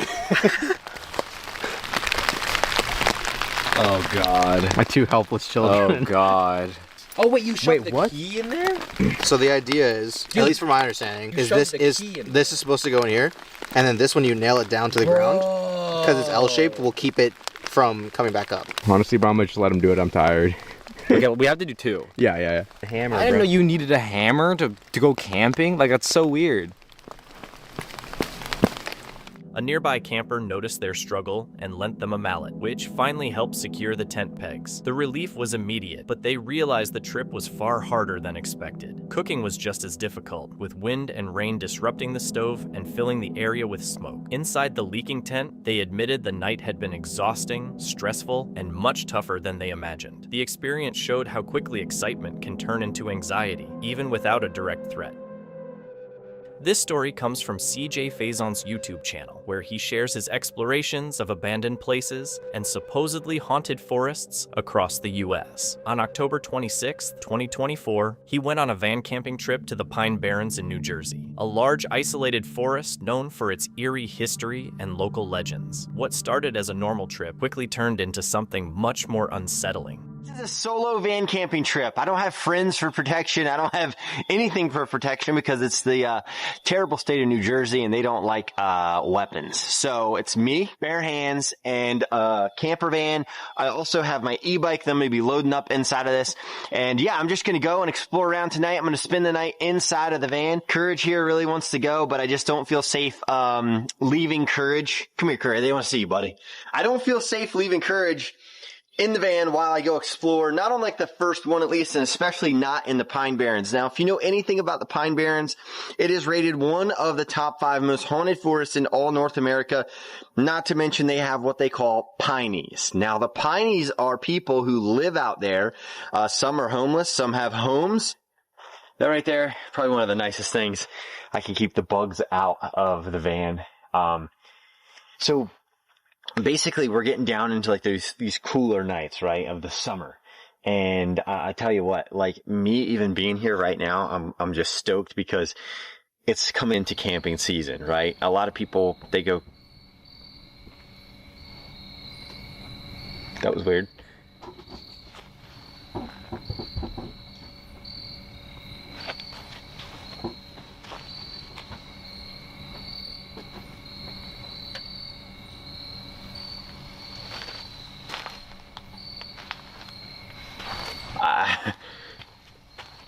I'm losing my mind right now, but I'm like 99% sure something's on the other side of the van, so we're gonna go take a quick look. Let me grab this off the tripod really quick.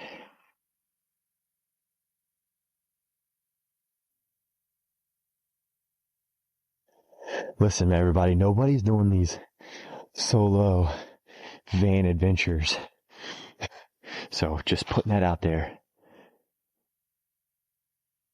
Man, this is wicked crazy at night. Wicked crazy at night. At first, everything felt calm, but that quiet was broken when CJ heard a strange knocking on the other side of his van. He stopped and listened, then went around to check, but there was nothing there, no person or animal. Thinking it might have just been in his head, he ignored it and carried on, not realizing things were about to get worse. All right, everybody, I went ahead, put the camera in there, all that good stuff. I'm just gonna take like a quick spin around here. Just kind of see, oh, you know what I didn't do? I'm an idiot. I'm an absolute idiot. I didn't even close the camper door. I just saw that out of the corner of my eye. Oh gosh, no. I didn't close the camper door. Oh, damn. I'm an idiot. I just realized that. I don't know why. It just dawned on me.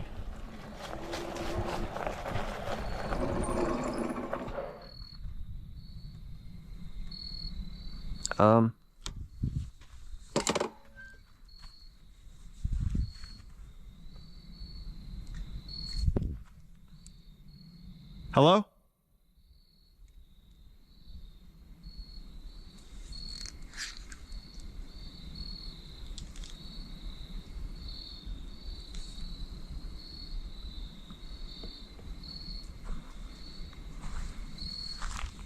Those two logs are knocked over. The two logs are actually knocked over. I know for a fact that one was standing up, and I know that I'm 99% sure that one was standing up too.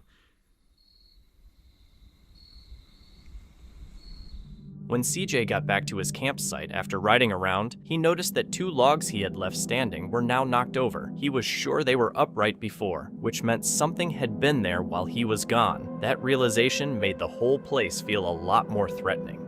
So, going to set up a GoPro outside. I just had one. This is not the mount.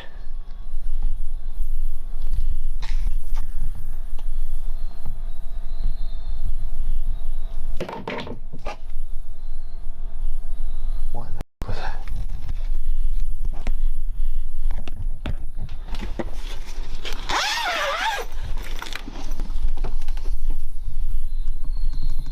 Hello?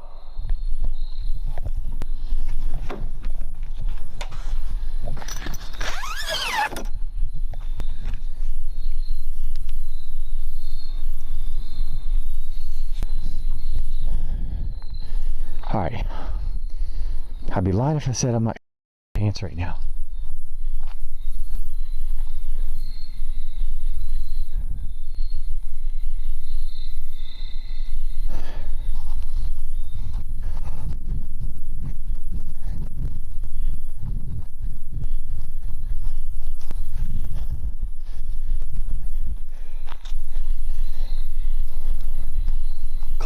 Come on. That's somebody's flashlight. Hello?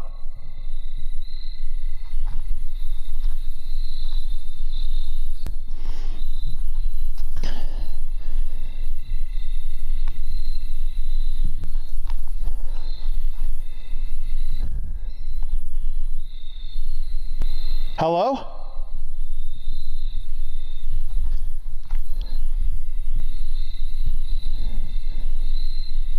I'm not sure if y'all could hear that, but that was like a... I don't even know. It was a ding or a something.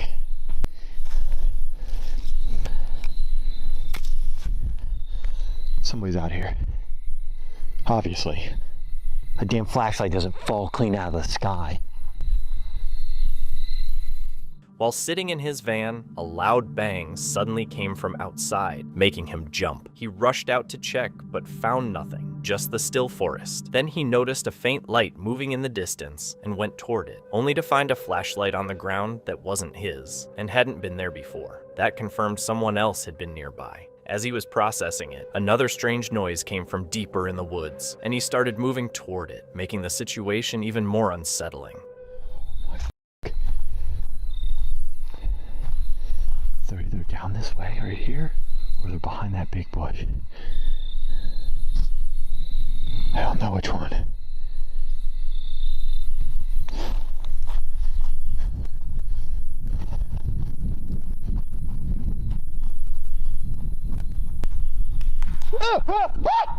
Whoa! No. You motherfucker! I'll beat your ass with a flashlight if I find you.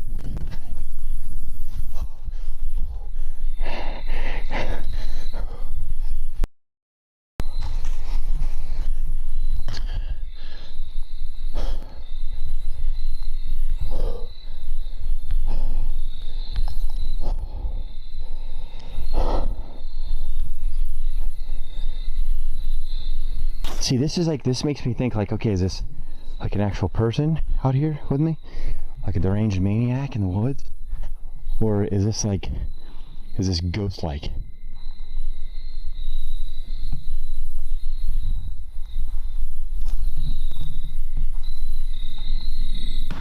Oh! No. No way. Hello? Listen, dude. Listen. If you're with me, just come out and say it. The sounds didn't fade. They got louder and more intentional. CJ started hearing clear clapping echoes along with sharp knocking sounds in the dark. Even without seeing anyone, it felt like something was moving just out of sight, staying hidden while getting closer. The way the noises happened didn't seem random. It felt planned, like someone was circling him. That was enough for him to head back into his van and shut himself inside, hoping for some safety, but the night still wasn't over.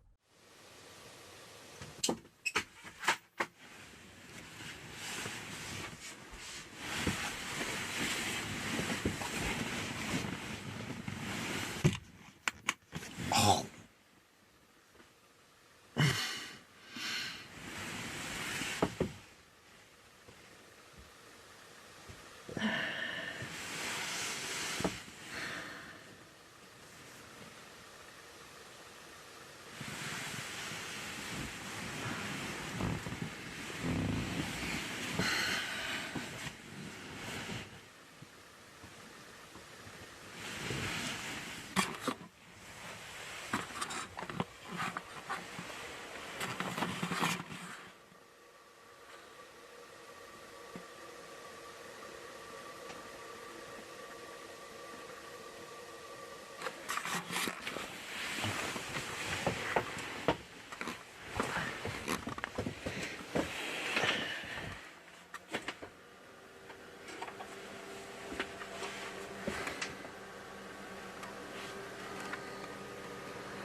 I'm guessing I didn't clip that correctly.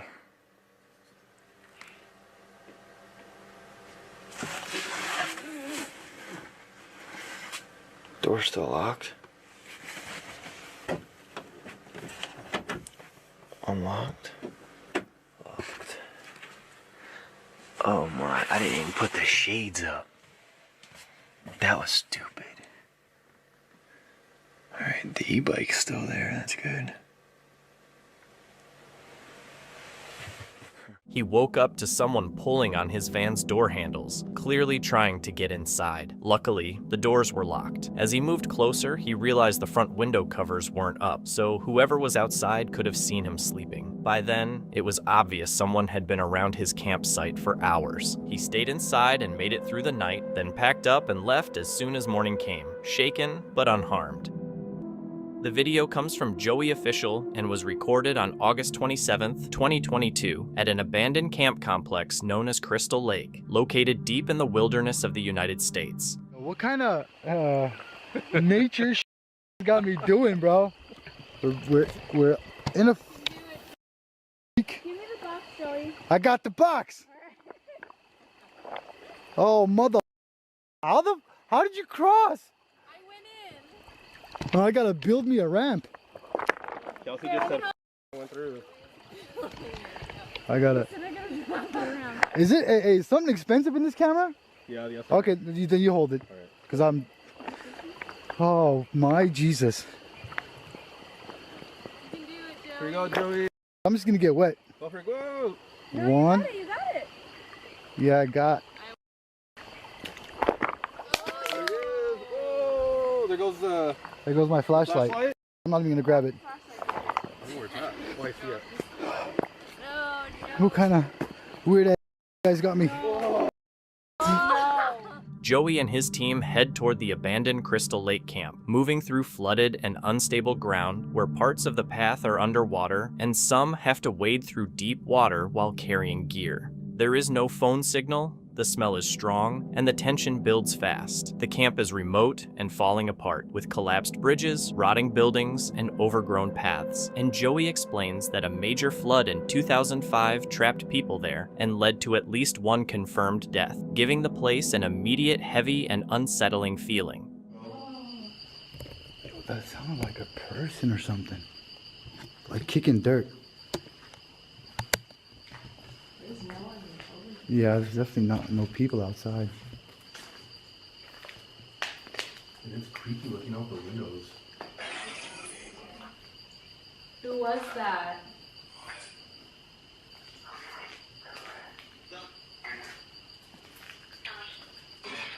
That's a Joey? I heard Joey. Joey's getting your name called.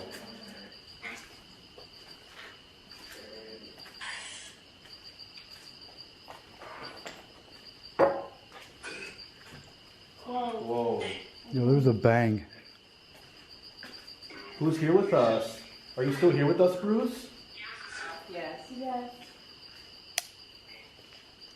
Are you okay? Inside the first building, they hear clear footsteps and dragging sounds moving around them, even though no one can be seen. The noises feel intentional and human-like, quickly making the group uneasy. Whoa. What was that? That was back there. I heard that. It sounded like the door. They're moving all around us. Yeah, there's Can definitely. you come forward, please? You guys heard that? Yeah. That's outside for sure. That was another tap up here. The REM pod devices and flashlights start turning on and off repeatedly as the team moves through the area. The activity makes it seem like something unseen may be interacting with their equipment. Help, yes. Who needs our help? Is it the little girl?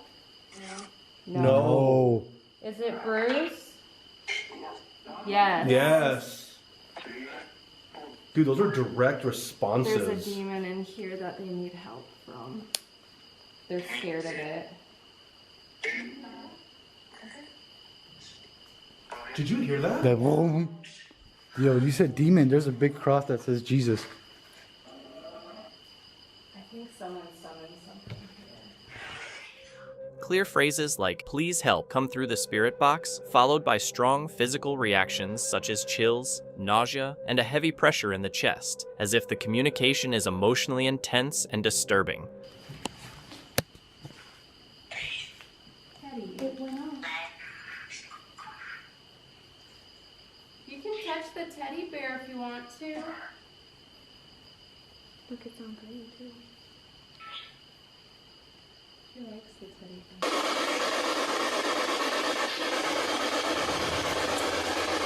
Whoa! Sudden loud bangs hit the walls and roof, feeling aggressive and directed rather than random. Several team members become frightened, feeling nauseous and sensing that they are being watched or followed.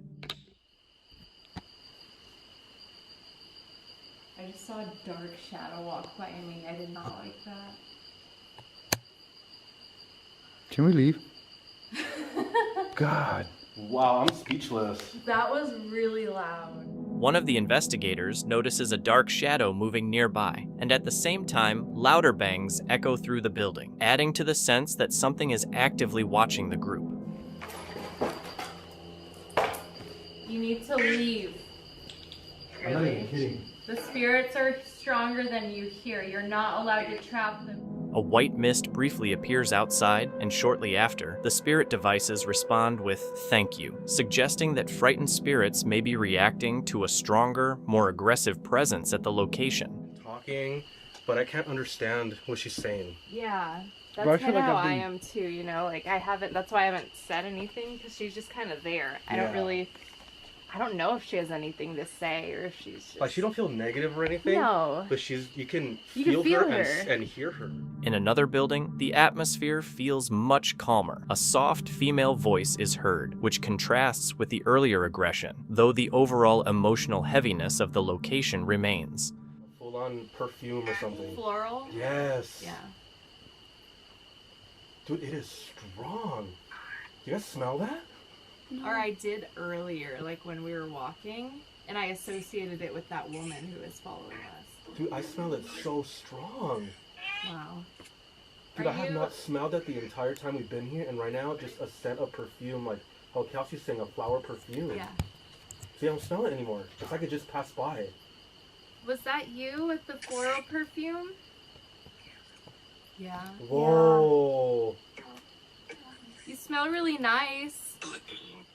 A strong floral perfume scent appears with no obvious source, which the investigators associate with a female presence linked to loss or tragedy. Although some activity feels calmer, the overall atmosphere stays unsettled, and the team leaves shaken, believing Crystal Lake remains emotionally charged and unsafe, with unrest lingering long after it was abandoned.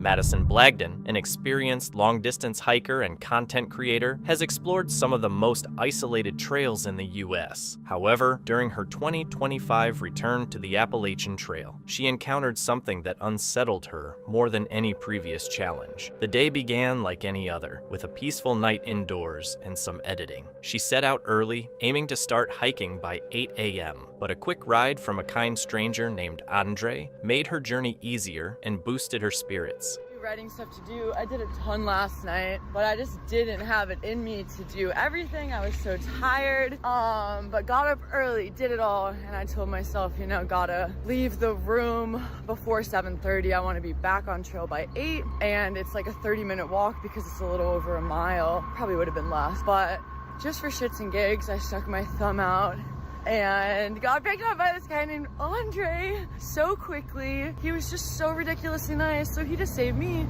20-25 minutes of walking down this road to get back to the trail. So now I'm back, baby. Great night last night. It was so amazing just getting a room and catching up on sleep and being comfortable. And yeah, dude, I can feel it. I feel energy is good. I think all of this change was exactly what I needed. So this is gonna be a magical week, I can just tell, man. Feeling refreshed and energized, Madison was in high spirits as she crossed into Vermont, her 14th state on the journey. She met a fellow hiker, Sunflower, and experienced more kindness from the trail community. People even helped search for a lost pendant. A familiar trail angel, Iceman, offered her food and conversation, giving her the boost she needed for the climb ahead. With everything falling into place, it seemed like the day was destined to be a success.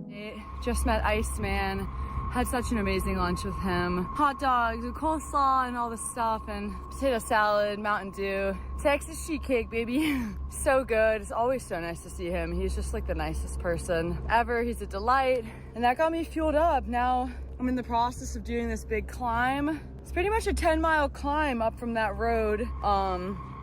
But it's like the steepest to start, and then like it's kind of gradual that I remember the rest of the way. So this will take me to a fire tower and shelter, and then I'll have, I don't know, 4 or something miles to go past there to the next shelter.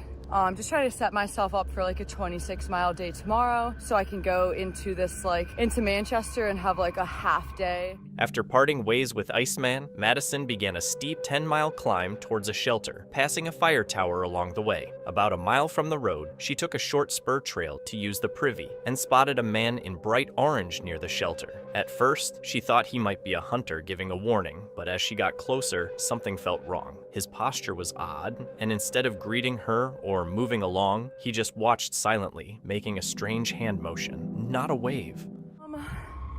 So pretty much, things were just amazing. I had lunch with Iceman. I hiked in. I got a mile or so up from the highway, and there was a shelter, and I thought I might stop off and see if the shelter had a privy. You could basically see, I could see some frame of the shelter from the trail, but it was just off trail. So I start walking up the side trail, and as I get close, I notice that there's someone there wearing some orange, and they put their hand up, signaling something to me. My first thought is they're a hunter. They might be telling me that they don't want me there or to move, or that I don't know. They were signaling something with their hand, and then I realized they had were open hand telling me to come to them, and I took my headphones out. I couldn't hear.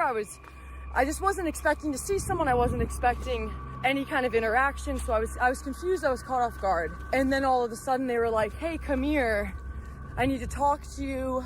I was like, "What are you talking about?" You know, and I didn't get close. I was probably 20 or 30 feet away, enough that I could see them, give a rough description of them, but I wasn't very close to them. The man made a beckoning gesture and started shouting bizarre things, claiming someone was trying to him and asking for help, Madison's instincts kicked in. She kept her distance, backed away toward the main trail, and then ran. Panic surged through her as she sprinted through the woods, every sound and shadow amplified by adrenaline. She later admitted she'd never been so terrified on the trail. She didn't stop for almost a mile and a half, only pausing briefly to film a breathless update while nervously checking over her shoulder. Once they started saying stuff to me, I kind of stopped getting closer to them. And then they said a couple other things, one of them being, hey, come here, I need help, someone's trying to me, come here, come here. And I heard that.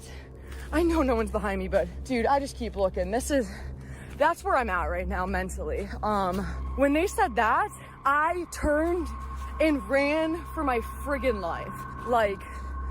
And I only looked over my shoulder once, just roughly to see, are they chasing me? Because as I ran, they were screaming, come back here, don't go, come back, and other stuff like that, which is friggin' terrifying, actually. Oh my gosh, like, my adrenaline is spiking just talking about it. And I'm climbing a mountain right now. And back there, it's like, I was climbing a mountain at that time. It's a 10-mile climb up from the road. So I run down the spur trail to get back to the trail. I'm kind of smart. I actually cut into the woods sooner in hopes that if they didn't stand up right away, they wouldn't be able to tell if I had gone north or south. So I was hoping maybe they think I went back to the road, like the highway. Maybe they don't know that I went into the woods. In those moments, the fear of being followed, along with the man's confusing and desperate calls for her to come back, made the situation even more terrifying. Once she calmed down, Madison was able to recall the event more clearly. The man hadn't attacked or pursued her, but his vacant stare, strange gestures, and the remote location all contributed to making the encounter feel dangerously unsettling. So I called my dad, gave him a rundown of my location, where that had happened, where I'm headed, and everything like that. So he can call the police at some point. He already did. He did file a police report.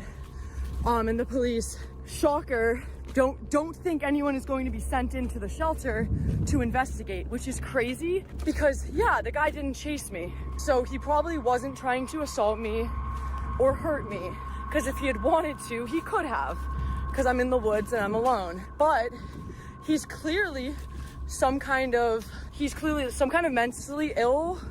He's having some kind of a breakdown, or he's on drugs because he thinks someone's trying to him. So that's kind of like a red flag. So I talked to my dad, went back and forth. I wound up getting like 2 miles away from there. Then all of a sudden, I hear something behind me, turn around, and I'm relieved to see a pretty young guy. He looks quite different than the man did, wearing running gear like he had run in from the trailhead. I yelled over to him and I kind of freaked him out, but I was like, hey dude, like, I don't want to freak you out, but like, I've been running from someone for the last half hour. I'm very freaked out, like, you just scared me. And he was very nice and was like, is it okay if I walk closer to you so we can talk? And I explained to him what had happened, and yeah, he was a nice guy. He wasn't. Madison reached out to her father, shared her location, and asked him to contact the authorities. A police report was filed, but no immediate search was made at the shelter. After moving away from the area, she ran into another hiker in running gear coming up from the trailhead. Relieved to have some company, she continued, feeling slightly more at ease. However, the encounter left her shaken, exhausted, and physically sick from the stress. Was this a person in distress, or someone intentionally trying to disturb a solo hiker? The Northwest Wind is an outdoor adventure channel where the host shares real camping and exploration experiences, usually while searching for quiet, remote land. For over 15 years, he has dreamed of owning property along the Allegheny River, and this video follows a last-minute campout to test whether a recently listed 2-acre lot truly feels like home before the final buying deadline. With a noon cutoff approaching, he decides to spend the night on the land, even though it is not perfect. The river access is poor, the terrain is steep, but the big price drop makes it worth one final check. The goal is simple: see if the place feels right for a long-term future. With little daylight left, he quickly sets up a cozy truck camp in his Chevy Silverado and uses his ABEC 3600 power station to keep things comfortable. ABEC 3600 power station with me. It's pretty much going to do everything for me tonight. If you go watch my abandoned train tunnel stealth camp, I reviewed this for the first time, loved it. I also did a standalone review for this while I shot that. So if you want to know more about the ABEC 3600, links in the description. More info in the description. You can go watch the train tunnel video, go watch the standalone video. I beat the heck out of it and it still works really well. I use it all the time. I didn't come out here to make this video for ABEC, but I'm gonna use this thing heavily in this video. So since they are such an awesome partner of the channel and have been showering me with their lovely power stations for a year now, and as you can see, it's got all the regular plugs. It's got an RV plug, or you could plug your dryer into it. We've got 12-volt power. We've got regular USBs. We've got USB-Cs. I think if you're looking for a power station, you can watch my reviews, my other camping videos where I use mine, and I think if you're gonna buy a power station, this should be the brand that you choose. I've always been more of like a simpleton when it came to like cooking and eating. You know, give me a frying pan over a fire or a pot, or my jet boil is what I mainly use. And when I was packing the truck today, I was throwing this in here because I brought my laptop so I can watch a movie tonight because I knew I was gonna truck camp. So tonight we're gonna be cooking dinner in the air fryer powered by the ABEC, and then I'm gonna use the ABEC to charge my laptop or just throw on American Pickers or something. RIP Frank. Rest in peace, Frank Fritz. I'm also gonna use it to blow up that inflatable air mattress set that's specifically for the back of pickup trucks that Jessica got me as a gift. It's cold too. It's in the 40s and it's gonna drop down to about 30 degrees tonight. So it's cold. The frost is on the pumpkin. 97% it says at the current draw, and the screen doesn't flash like that. That's because I'm filming, but just figured I'd point that out. At the current draw it says 32 days it would last. He used his power station to inflate a full-size air mattress in the truck bed, then made dinner by cooking cream cheese jalapeno poppers in a portable air fryer. As the sun went down, he took a moment to appreciate the area, saying it had almost everything he loved in the world, second only to his wife, Jessica. But once it got dark, the calm feeling disappeared fast when he heard a truly disturbing sound coming from the woods while he sat in the front seat of his truck. There's a noise coming from the woods right now. It sounds like a woman screaming.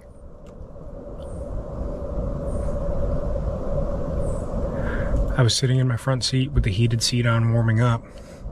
It's been dark for a long time now, and it sounds like a woman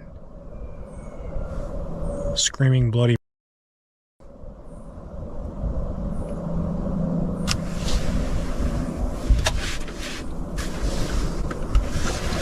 Literally, I'm freaking out right now.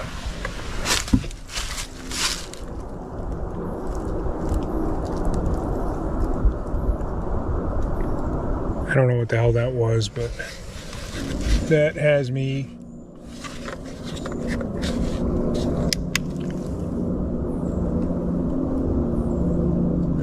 absolutely terrified. I'm not lying. Literally,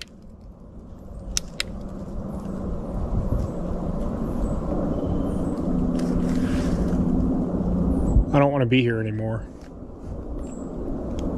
I don't know what that was. It literally sounded... Hang on, let me get... I feel like I'm being watched right now. This isn't even funny. I was on the phone. Okay, I'm going to get in here and I'm going to lock these doors. And okay, hang on a second. It sounded like somebody was screaming bloody... It sounded like a human.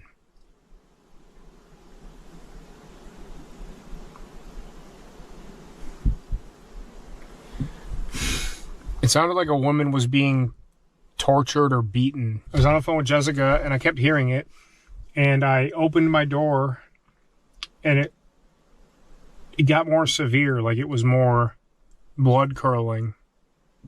And I literally told her, as I'm picking up the camera to start recording, I said, let me call you right back.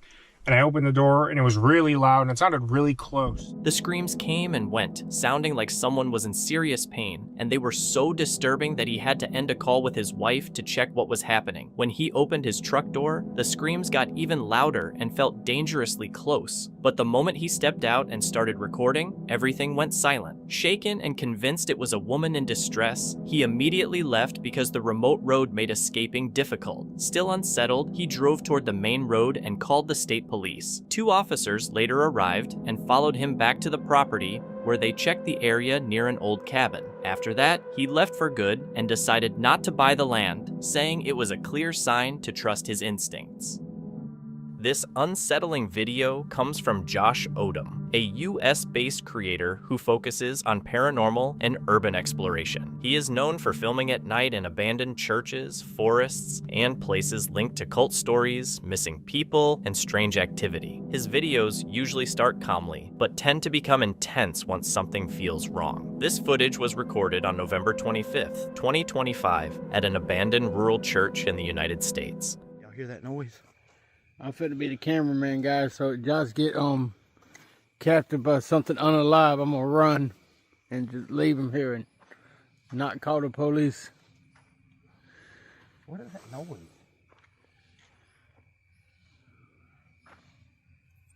Is that headlights? That might be looking at your tire. Does that look good? What about that?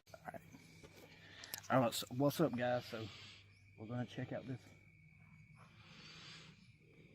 I don't know how long we'll be out here.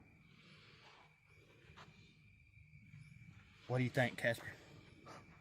I don't know. It seems interesting. Seems like what people go missing, hell. What's that big hole? There are no steps on the church. What the hell? There's some kind of food bowl up under there. Josh goes back to the abandoned church he had explored before during a live stream, this time with Casper. Soon after they arrive, strange noises can be heard around the building. Each time they mention the sounds out loud, the noises suddenly stop, which keeps happening and feels unsettling. As they move closer, they notice damage they hadn't fully seen before, including missing steps, a large hole under the church, and items scattered beneath it. The state of the place suggests something happened recently, rather than slow decay over time, creating an uneasy feeling from the start.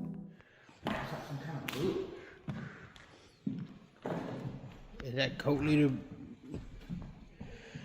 leaving stuff? That wasn't here when you came before. No, when I did that live. What is it? Vampires don't. What the hell is that? Damn, what kind of creepy people come out here and do creepy? Got something on. Let's see. Oh God. I would have just come across some hit list. I hope not. Chapter 3, The Haunted House. What's that? You hear that growling? Yeah. And then it says Kim Rogers. Damn.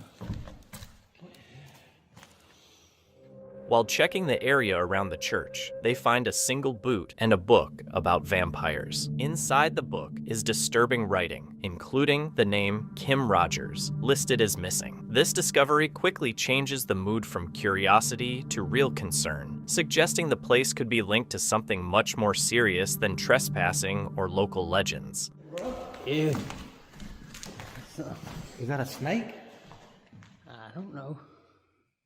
Unless it's something unalive. Hissing and growling noises start coming from the ceiling and attic. The sounds move across the building, making it seem like something is crawling or moving above them instead of staying in one spot. As the noises grow louder and more intentional, both explorers become clearly shaken. It's a vampire.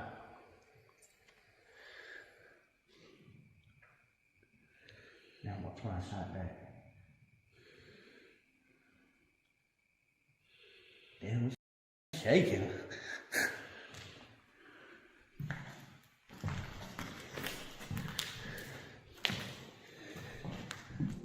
After they step back outside, they hear movement coming from inside the church, as if something is walking around, even though no one else went in. The sounds continuing after they leave cause panic to set in. Yeah. What the see that head? Shine your light right there. See that? That wasn't in there when we was in there No. before. The is that? You see that? Something's crawling out of that church. What the is that? I don't know. From a distance, they think they see a shape, possibly a person or a head, appearing from the church. Whether it was a mistake or not, that moment becomes a clear breaking point for them. From then on, the goal is no longer to explore, but to get away.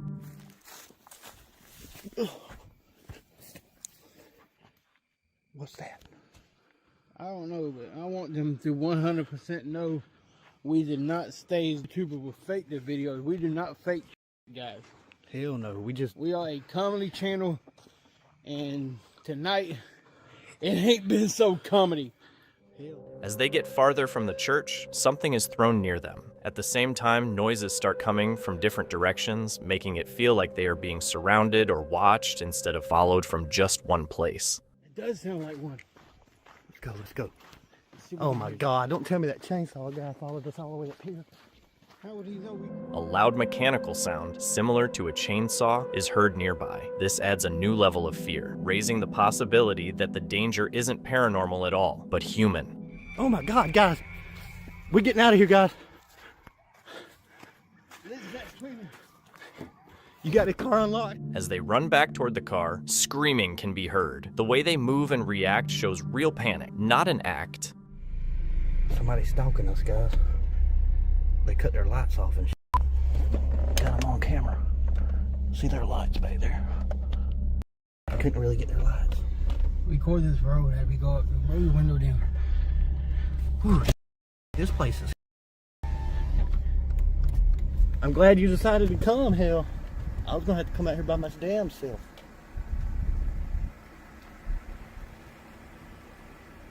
Hope this car don't cut off. We're still behind us. Ooh, they want to race. Sign that car at us. Come on, they stalking us, baby. They stalking us. Get the light.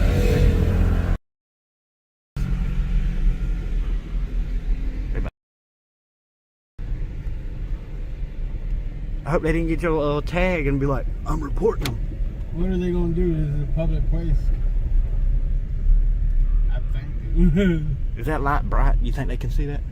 I don't know. I don't care. This is fun. Oh, bro. Guys, we do this in the name of YouTube. We're gonna keep going up this road, guys. As they drive away, another vehicle seems to follow them with its headlights off. This makes them believe they are being chased. The pursuit lasts long enough to prove it isn't a coincidence, becoming the final moment before they leave the area for good. Andrew went out with his girlfriend Kate and his friend Connor. Connor had been to the place before and had seen something he couldn't explain. Something strange enough to make everyone curious about going back. They've called us. Where are we going today? A very scary place. We're going to a place called San Francisco Asylum, which is probably about 10 minutes from here. It'll be an interesting trip. So it's an old asylum. Yes, it's been abandoned since 1991. This is one of the last buildings still standing. Only 2 are left, and we're going to enter the bigger one, which has been closed for longer, of the 2. I've experienced a lot here. This is where my Nights of Inspiration series began 4 years ago. What exactly has happened to you in this place? I left for good. What impacted me most was doing a live stream there a couple of years ago. On the 3rd floor, I turned off my live stream, and as soon as I turned it off, strange things started happening, including a woman's laughter. A woman laughed at me from the other end of the hallway, because the hallways in that place are ridiculously long. It echoed all through the hallway, so obviously I ran out. Yes. And then later on I did some research and I saw things moving, things like these, like kind of like... It sounds unbelievable, but believe me, this place is different. It's unlike any other. They were going to an abandoned asylum. They waited until night because they knew it would feel even creepier in the dark. When they got there, the only way inside was through a small broken window, so they climbed in one at a time. So, clearly the one shows we're on the 1st floor, and 16 is the room number. These were their rooms. Yes. All of these would be rooms.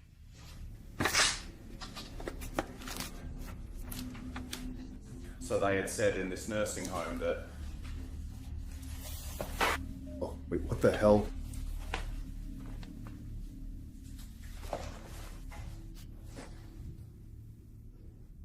Brother, the door just moved. Which one was it? The door moved on its own, damn it, just as I watched. Didn't you just hear that? Yeah. I don't know, a door just opened down here. Is this the one you opened a minute ago? I'm not sure. Yes, I opened that one. It sounded farther away.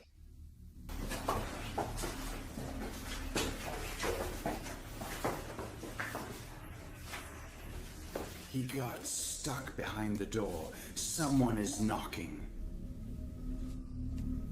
Down there. I'm listening. It sounds like a pigeon. I heard something. I hope it's a pigeon. Use the device in my hand to identify yourself. Don't worry, it's just... What?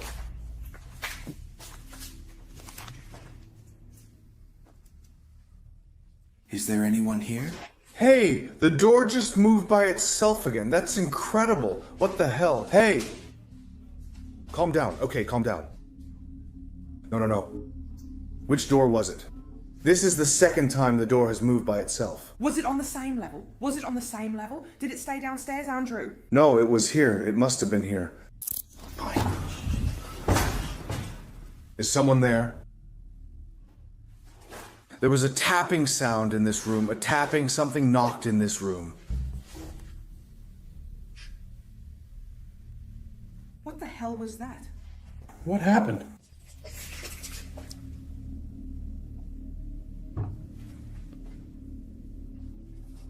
I was on that damn green rail, but it was her nails. Andrew, it was like this. Okay, calm down. The door just moved right in front of my eyes. No, I'm done. No. What door? Stop. This damn door just opened right in front of me. Okay, this is the haunted room. I just saw the door open. Listen, it's perfect. Perfect. This is where we hunt ghosts. Stay calm. Did you... Yes, I did. I was looking in another room. Alright, have everyone come in here and someone hold the door open so it doesn't close. I'm with my back against the wall. The farther they went in, the heavier everything felt, even the air and the silence. It almost felt like the building was watching them. Then their equipment started acting up. Batteries that had been fully charged just moments earlier began draining fast, and they thought the spirits might be pulling energy from their devices. What? That was a new noise. There were two in succession. Well, to start, I just want to say that his camera doesn't work. He can't even finish the video because he doesn't have any batteries. He just put in a new one a minute ago. I think he was filming himself while he did it, and the battery ran out. I've run out of all my batteries. He could die any moment. His flashlight is out. And if all the lights go out, we'll be stuck here, stumbling around trying to find the right room to escape. I know the sound of nails scraping the floor. We're all exhausted. What caused it? What was it? What was it? What was it? The runner, right there. He was right there.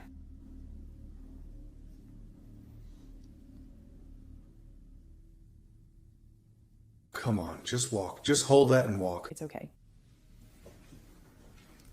Are you going to follow us all the way to the exit? If you're going to record something, record it. Where was it? Was it go to hell? I hear it, but I'm... No, we're not going that way. We're going right of the door. You see it ahead in the hallway. No, I know. I know. I hear it. What was that? It's detecting a human entity for a split second, but it disappears. It's a weak spirit. Okay, there it is. Through the window. Oh my god. He's watching us through the window. Just follow me. Stay calm. Yeah, he's standing there. Come on, it's okay, it's fine. They finally made it out, but what happened inside stayed with them. It wasn't just the fear or the strange activity. It was the feeling that something dark had followed them out. They believed they had come across a poltergeist that night, and after hearing what happened, it's hard not to believe them. The scary video originates from Rick's Paranormal Adventures, a UK-based channel that specializes in solo nighttime investigations of cemeteries, chapels, and ancient ruins. On March 24th, 2026, the investigator visits Old Bell Chapel Cemetery in Thornton, England. He enters the ruined chapel and starts right away with an EVP session, calling out to Fairbecker and asking questions into the empty building while recording the audio to review later. At first, everything is quiet. There is no movement and no clear response, and the whole setup seems controlled through his equipment. If you go near them cat balls or the K2 machine, it'll light up. Use my energy to do so, walk in front of this beam.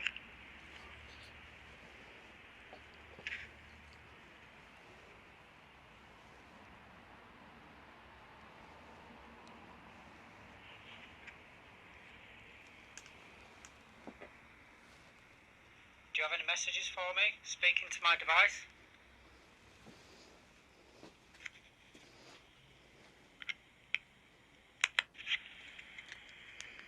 Again, nothing on that one, but we'll keep trying.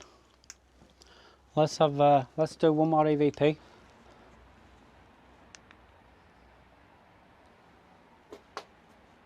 Is there any spirits here with me today who wants to leave me a message? Come use my energy. My name's Richard.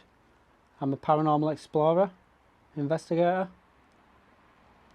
I just want to make contact with you to prove that there is an afterlife. If you could do that for me, I'd be forever grateful. Please move one of these cat balls on the window.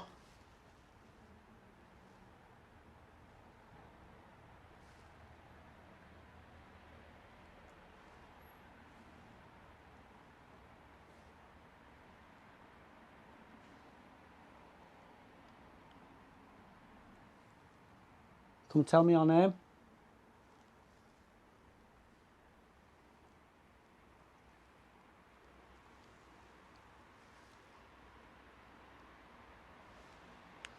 Okay, that was a minute long. Try to do them for a minute long each, because any longer than that, I don't think it's practical. Is there any spirits here with me? The first unusual moment shows up on the SLS camera. Human-like shapes start appearing near the graves, but they are brief and unstable, showing up and disappearing without any clear source. He notices it as it happens and follows where they appear as they flicker in and out. It is not solid proof, but it is the first sign that something strange might be happening.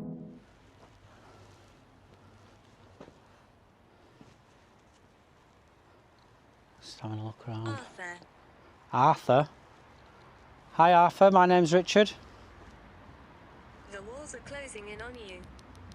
The walls are closing in. Do you know how weird it is for it to say that? Because that wall there is leaning in. Let me show you from the outside, because that's actually, if you think about it, a warning sign, isn't it? Because it is a... Had enough. But I don't know if you can see from this angle, but I'm going to try square it best there. That's leaning in like mad. That's not far away from collapsing. So we'll see. Had enough. What have you had enough of, Arthur? You are enough. You are enough. Had enough. The mood changes again when the audio comes through. The spirit talker starts giving harsher and more aggressive messages, saying things like his soul has expired and that she will harm him. The words feel more direct now, less like random responses and more like they are aimed at him. Your soul has expired. Your soul has expired. Oh, brilliant. Don't like the sound of that. Your soul has expired. Let's move the... She will harm you. Why are you trying to scare me? Who will harm me?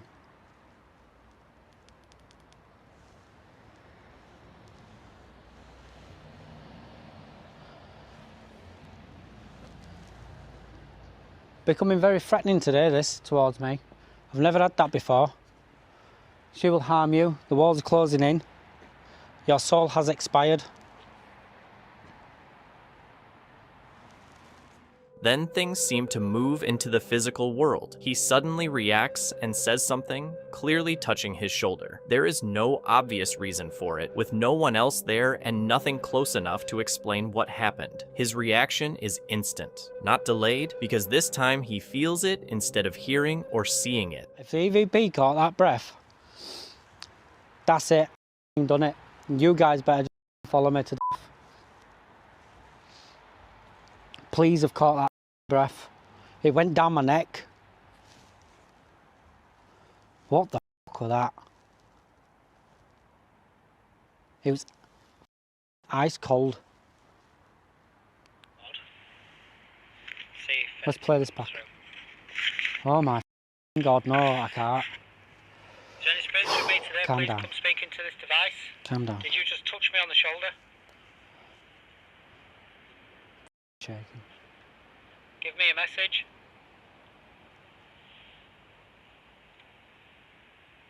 Tell me your name.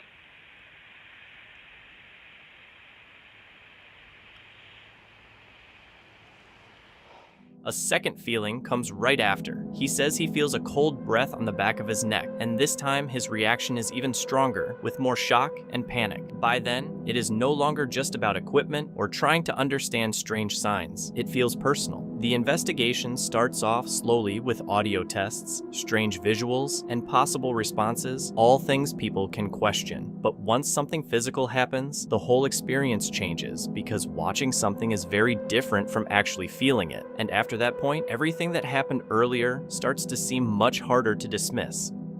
The video is from The Journey is the Destination, a paranormal exploration channel that focuses on real-time ghost hunts in eerie places like caves and abandoned areas. On July 7th, 2024, in the United States, the investigator takes his friend Bill into a narrow cave system he had only visited once before. They move through tight, low passages, sometimes having to crouch just to keep going. The cave opens into small, dusty chambers with uneven ground and very little room. As they go deeper, the space feels more uncomfortable. He mentions that more tunnels continue beyond them, including some that drop farther down, but they avoid going too deep because of the danger. Looks like somebody's been doing some, like, seances or rituals in here with all these candles.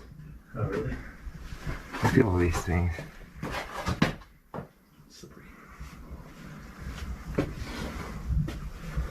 Yeah, there's one. And they're all the way around here.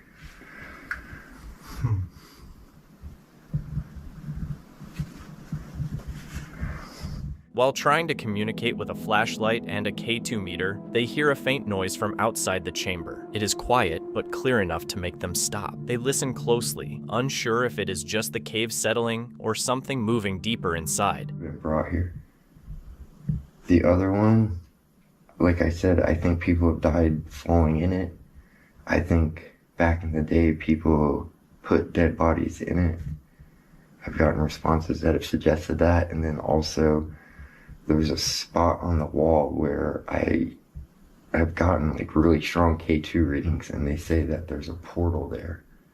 They ask questions and wait for a response, but nothing happens. The cave stays silent, with only a few unexplained sounds breaking up the quiet. As they leave, a sudden storm hits. Heavy rain floods the area, making the ground slippery and difficult to cross. Their controlled exploration quickly turns into a rush to get out safely. In the end, the night shows that the biggest danger is not always inside the cave, but the environment around it.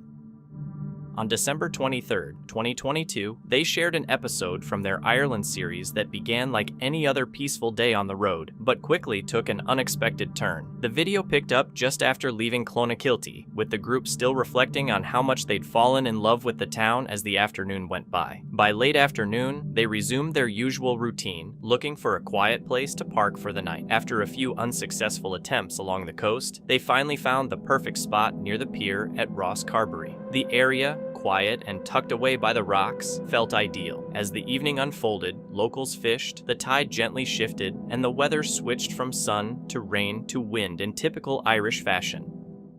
You might not be able to hear me too well. It's a great park up. There's about 6 fishermen down here. They must have caught about 20, 24 mackerel last night. The tide's just turning. So we were going to move on, but I don't know. I might just hunker down here. And so we're just coming to the end of the 3rd week, going into our 4th week. It doesn't feel like the last trip. Time's just gone. It feels effortless. At first, the wind made it difficult to distinguish what they were hearing. Perhaps a car, or maybe voices. But then, a loud, sudden smack hit the back of the van right where Jane's head was. That was the moment everything shifted. Sort of a car in the wind where I sort of didn't think any more about it. And then I was sort of half asleep and I thought, God, I can hear voices. And the next minute, there was an almighty bang on the back of the van where my head was. And I think when I must have somehow in that I heard something or heard you stirring, because I woke up just at the time where I could hear a voice outside, a car, and then there was this massive, what felt like a huge bang hitting the van. It felt like something big had hit. Stu shot awake, flipped on the interior light to let whoever was outside know they were alert. The moment the light flicked on, the person lurking nearby rushed back to their car. By the time the door opened, the tires were already screeching off into the night.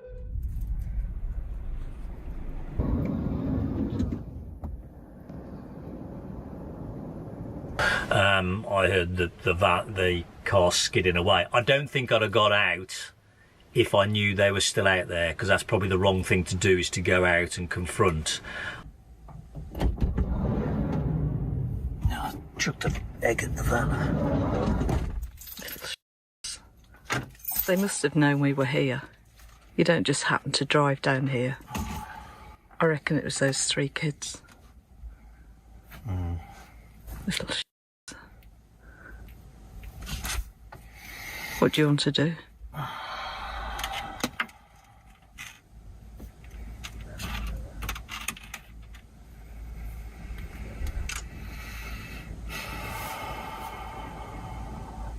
I don't know. You don't answer. What do you do when it's like that? Well, we're not going to let it get to us. Only then did they notice the egg dripping down the rear light with the shell lying on the ground. There was no dent or broken window, but the noise had been so loud that for those first few seconds, they thought something far worse had hit the van. Now, they had to decide whether to stay in the parking spot, hoping it was a one-time incident or leave, knowing there was a chance the person would come back. With a dead-end road behind them and pitch-black water beside them, sleeping wasn't an option. So, they decided to pack up quickly in the dark, sensors blaring, and leave. Right. Okay, so we've decided to move, rightly or wrongly. I don't think they'll come back, but we just don't know. I don't want to risk it, we won't sleep anyway, so we're just going to move. There's a bollard down there.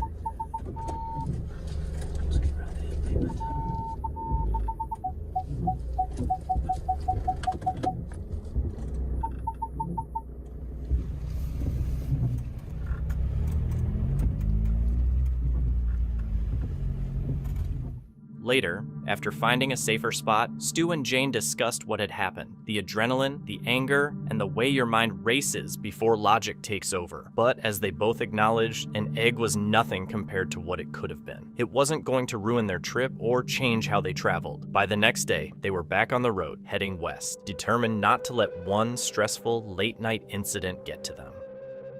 On November 10th, 2025, Dawson Toller returned to the remote Cades Cove Primitive Baptist Church, a century-old building hidden deep in the Appalachian Mountains. Known for investigating real paranormal claims, he was joined once again by Michael. Still affected by their earlier experience at Bell Witch Cave, they arrived to find the church and graveyard completely silent, but it felt like that silence wouldn't last. Ladies and gentlemen, welcome back to the channel. What a series October was. Me and Michael are back. This is the first investigation I have done and Michael has done since our last experience at the Bell Witch Cave. Oh my God, Michael.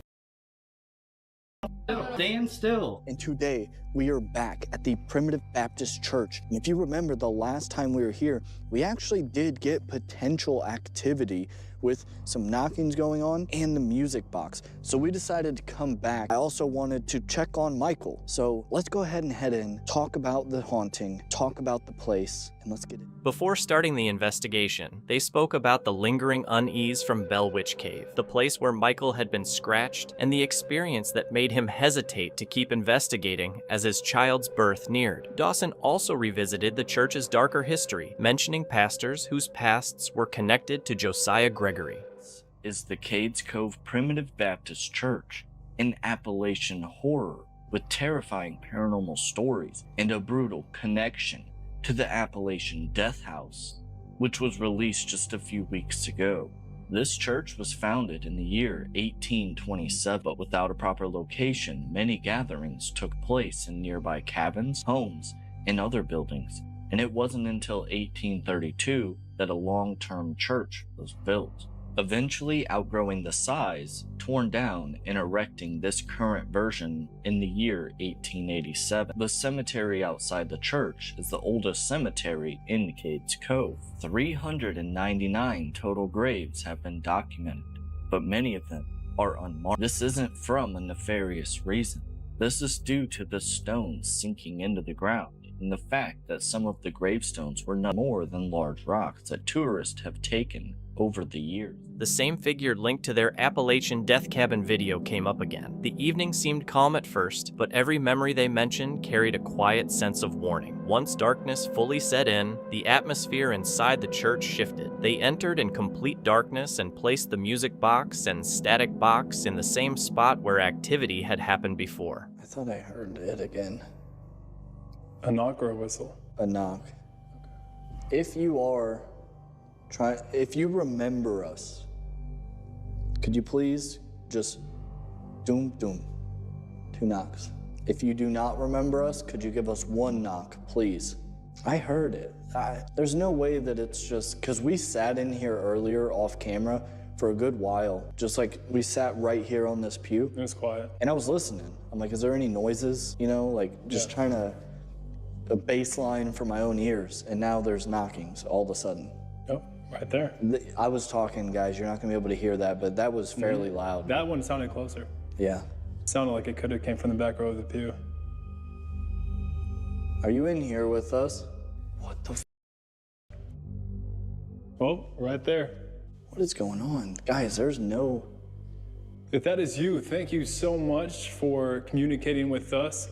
We invite you to come in and hang out with us and let us get to know you a bit better. If you really want to make your presence known, could you please help one of our devices go off and make some pretty music happen? The first knock happened almost right away, clear and forceful. Then more followed, sounding like direct replies. It reminded Dawson of the whistling Michael had heard earlier. When they began the Estes method, the spirit box responded instantly with phrases like, "You're back," and "Here again," as if whatever was there recognized them. Things turned tense when Dawson pressed on. After asking if something from Bell Witch Cave had followed Michael, the response was simply, "I found." As he tried to end the session, one last message came through, "I don't like you." After that, the activity stopped. Outside in the graveyard, loud noises followed. A heavy hit near a structure and a branch snapping deeper in the woods. With the disturbances continuing and no bear spray on them, they chose to leave. Many viewers felt the responses and sounds suggested something that reminded them and wasn't happy they came back. On October 16th, 2025, solo traveler Kevin Wald shared a trip he had been looking forward to at Yellowstone National Park. His channel is mostly about peaceful truck camping and scenic road adventures, the kind of stuff that makes people think living out of a vehicle is romantic instead of mostly logistics. Kevin spent the day excitedly checking out Yellowstone's well-known sights, clearly enjoying the experience. Everything seemed bright, open, and full of energy. But once night arrived, the mood of the trip started to change. Guys, look at this spot. Absolutely beautiful out here. Gotta say, I lucked out again. I don't know, it's not perfect. We are just on the side of the road, but I don't know, it's okay, it's pretty perfect. Looks like there's plenty of places to walk too. Go check out this trail right here. And back downhill we go. No rattlesnakes, please. I don't think there's rattlesnakes here. There might be. If Alberta has rattlesnakes, then here probably does too. Check out that view. And just a short walk away. Truck's like right there. See you just through the trees. And down this hill.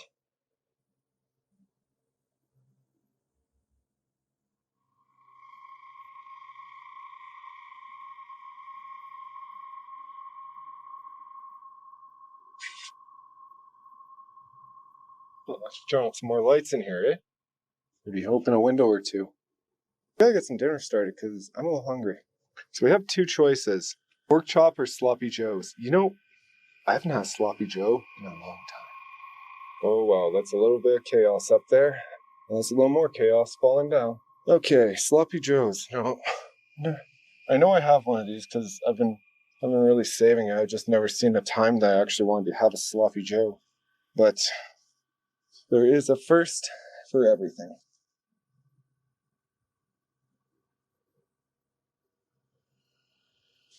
We might need a bigger pan. I have a lot of beef. Note to self, defrost your buns. Also note to self, I forgot to frost my buns. Or defrost my buns. They're already frosty. Just stick them like right here. That might do it. Beef's looking good. Only thing I'd say it's missing is some mushrooms. There we go.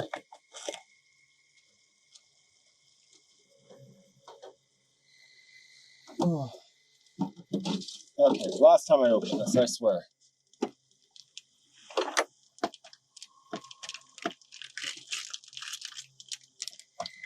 Alright, instructions.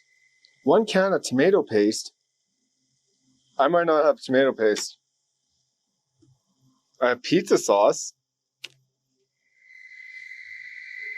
Is that the same thing? Do I dare try it? No, it'll just taste like pizza. Ah! How could I have been so naive? I would have just made burgers. Well, you know what they say, when all else fails, tacos. Taco burgers to be exact. Oh, this is silly. We'll call this silly tacos. I don't even know what we're eating. Taco on a bun. My expectations are low, as always. You know, better than expected. Okay, we'll have a little fire for a short amount of time. I mean, I think this spot is just asking for it.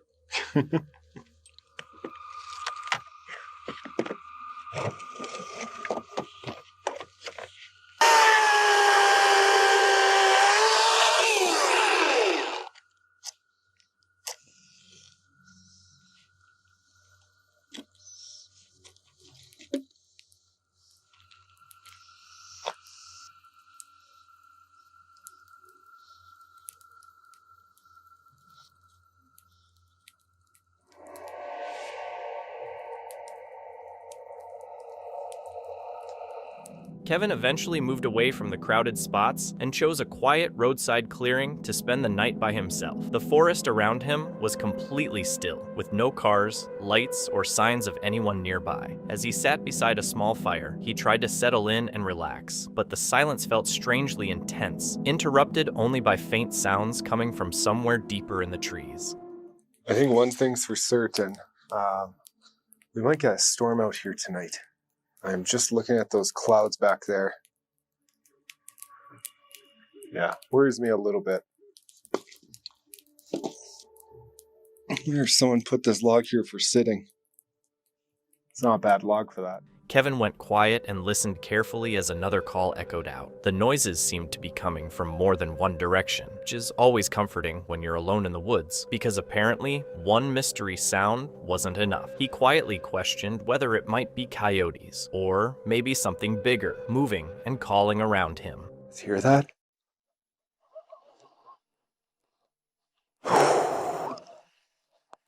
Right when I said it was quiet.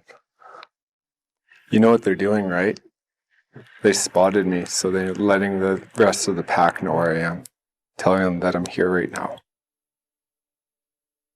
This is probably kind of creepy, actually. I don't know. It's been a long weekend. Like, well, actually, it's been a long week. I drove all the way from, Canada on, like, what was it, 1 week ago. It's been nonstop filming, nonstop, like, talking and everything else.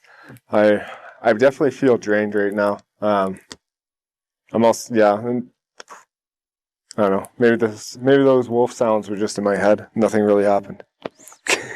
Let this fire die down here, maybe. I will say that wood burns forever. Well, guys, after a fun night of listening to wolves and sitting by the fire, I did have a nice time by the fire and everything. It's just, it's a little creepy out there. It's okay. We all get creeped out sometimes, right? But anyways, I think that's going to be it for this one. I got nothing else for you tonight. I'm going to head off to bed. Feeling mentally exhausted, Kevin said the isolation made every sound seem closer, louder, and harder to understand. Since he had no clear answer, he decided to be careful and quietly end the night. Most viewers think the sounds were coyotes, but calls coming from different directions can suggest awareness rather than random noise. The Bell Explorers, known for exploring remote woodlands across the UK, linked to local legends, mysterious encounters, and eerie folklore, returned to Daring Woods on July 22, 2024. Locals often called it the Screaming Woods. After a previous visit ended in panic when an unknown force made them flee, they were determined to face whatever they had encountered. This time, they planned to stay longer, remain calm, and document whatever might emerge. Me and Joe, we're literally maybe 10 metres down for it because the original spot where we was last time is so overgrown you can't actually see anything, so we haven't heard anything as of yet. So we're getting absolutely battered by mosquitoes. Yeah. It's so hot and so humid, isn't it? Yeah, what was that? I had a bit of a loss. Yeah. I'm getting battered by the mosquitoes. Some creepy old paths down here.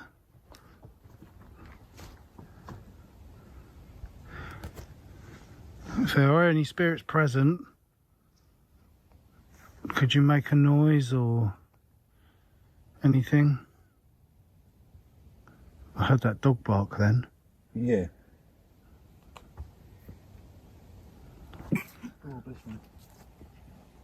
What's that? That sounded like footsteps. The air was thick, humid, and unnaturally still. Along with the heavy atmosphere, they noticed subtle disturbances, faint rustling in the trees, distant barking from an unknown direction, and occasional sounds that didn't quite fit the surroundings. As they ventured deeper into the unknown, they came across something that was never meant to be seen. I can hear someone walking. Joe, this is creeping me out. I can hear someone walking. Oh, I just heard a knock again. Yeah, I don't know about this. Let's just get... Shit, Joe! What's that? What's that? That? No, Joe, we got no. The fucking car's over there. Oh, shit. Oh, we're gonna Joe. We're gonna have to chance it, aren't we? Oh, that's the car. You're joking, aren't you? Did you see that? Yeah, there was definitely something there. I swear, it looked like a person. It looked like a person, didn't it? Walking across. I don't want to go that way, Joe. No, I'm not sure about this, you know. A humanoid shadow crossed their path, solid and unmistakable, moving with clear intent. It vanished into the bushes before they could react. As they repositioned, more unsettling movements appeared behind them. I don't even. We're not running. No, I'm not running. We're not running. I know what it is. That was a bit close for comfort, that one. Joe, I'm getting a distance on that. Yeah. I'm not playing with that, mate. Yeah. We're not running though. We're just going to keep a distance because this happened to us last time, and now something's livened up. We've something off or something, and we don't know what it is. No. But there was something this side as well, though. Yeah. Wasn't there? Oh, it's the shadow of a bloody bush. I can see a light. What's the lights? Oh, oh, that's the car park. Is that the car park? Yeah. I just saw someone down there.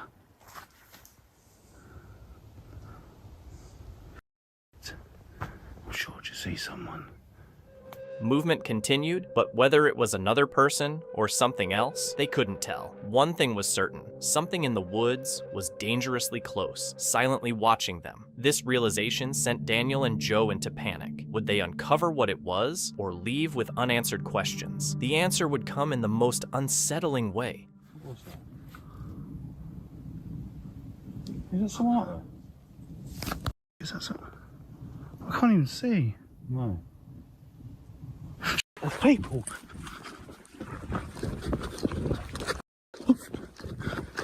Not again. We can't do this shit. Every time. We ain't doing this. Which way was it? This way. I ain't doing that. We need a car. Following us.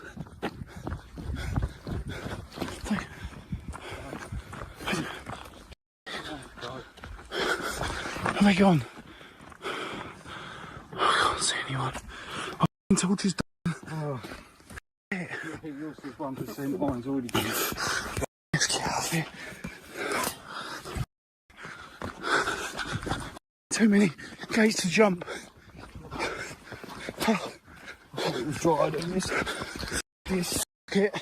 The sounds, movement, and shadows seemed to follow them. As their lights began to fail, they decided to retreat toward their vehicle. What they had seen didn't behave like wildlife. It moved with intent, positioning itself between them and their escape. It didn't disappear when expected, but stayed, watching and waiting. What started as a simple return quickly escalated into something they couldn't control. The figure didn't act like something lost or passing through. It moved with purpose. Whatever it was, it didn't flee. Even after reaching safety, they felt as though they hadn't escaped, but had been allowed to leave. A weathered lakeside cabin holds secrets that time and death failed to erase. Once the home of the well-off Anderson family, the house was touched by tragedy decades ago when illness claimed both parents. But townspeople say the story doesn't end there, believing something still lingers, an unseen presence bound by emotions too strong to let go. During an investigation by paranormies, the team immediately felt their energy being drained upon entering the cabin. The first clear sign of activity came when Jordan noticed a strange, oily film spread across the dining table, a clear substance that hadn't been present before, signaling that the cabin was beginning to communicate. Paul. You can see it. You can see the sheen on the look, table, yeah. Look at my fingers. Yeah, I didn't notice that the other day when I was putting the gear on the table. But that is it's a clear oil. Yeah, we have not sat down at this table to eat or anything. We've been No, but I eating was grabbing stuff on it, and I didn't remember. My hands never felt like that. We only noticed it tonight at 11 o'clock. Why is the table so oily? That's not... It's not like a wood it can't be like a wood protector on it, because why would you do that? Is it oil or is it wax? I don't know. Well, we've been here for a few days. We didn't do that, so it's all over it. The whole entire table is covered in it.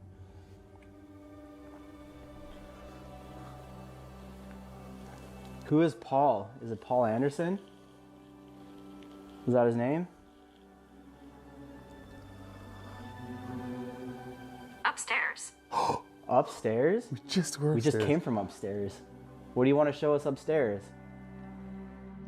The investigation shifted dramatically when the team's EMF devices began picking up motion inside the cabin. The readings started in the dining room and appeared to follow an invisible presence moving intentionally through the space, leaving a clear electromagnetic trail that led directly to the front door. If you're here. Nothing. Last name we got was Daniel. What? That scared me. What? No, nothing. Test? What the hell? It's almost like something got up and left. It just bolted. Yeah. It went off again. On. Those definite footsteps. That scared me. What? No, nothing. Nothing. Test? What the hell? It's almost like something got up and left. It just bolted. Yeah. It went off again. Those definite footsteps. It went off again. Because when we were hanging out over here looking at the books, I swear I heard a footstep. On the stairs. There it goes.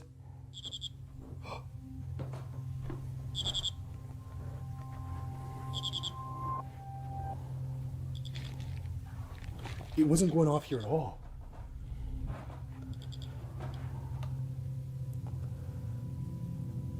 That's You weird. just bolt from one chair to another? What's up with these chairs? There's the same style chair too. Yeah. Just trying to relax? Yeah. Was that you? It sounded like it went downstairs though.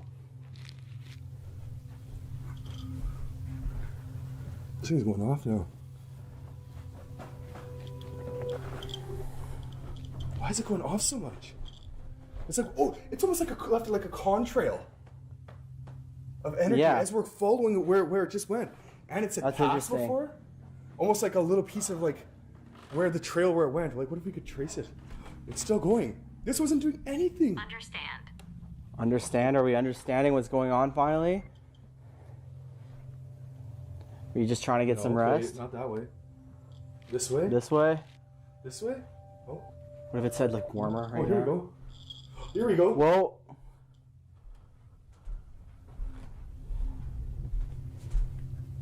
It's like right to the front door. It's like it led a trail right to the front door. Now it's done. Did he leave? What? He went right out the front door?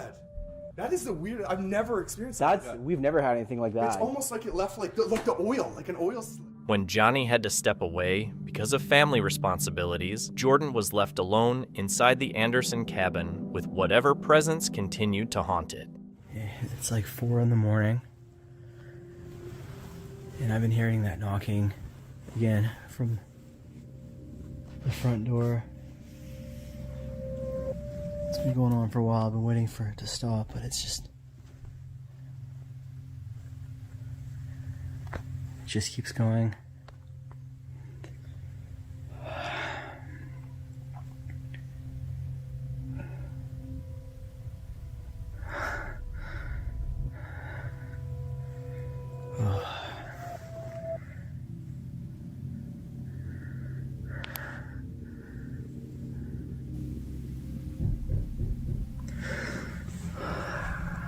Hello?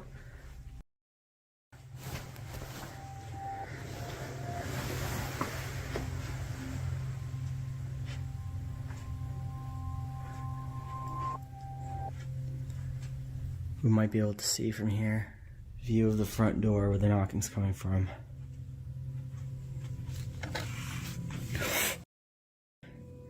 That's a motion light that just turned on.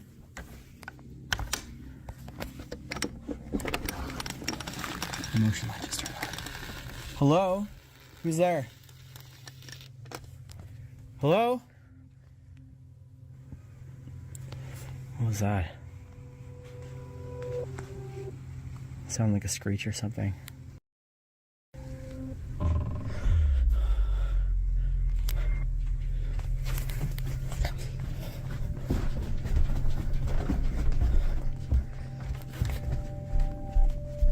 Who is?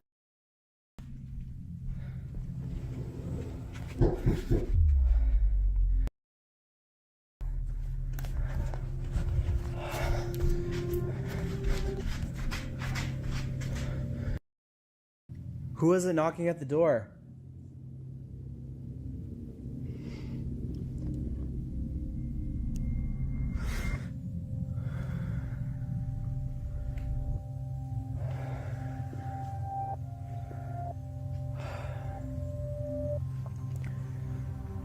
Okay.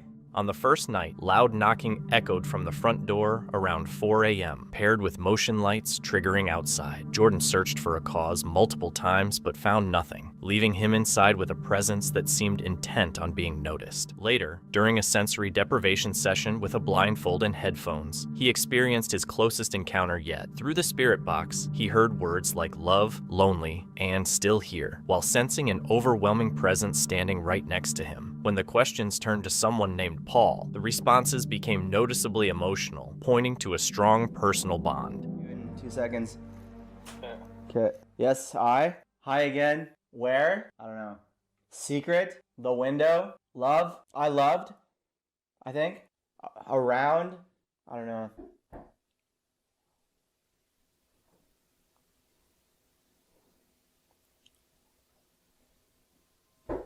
Alone.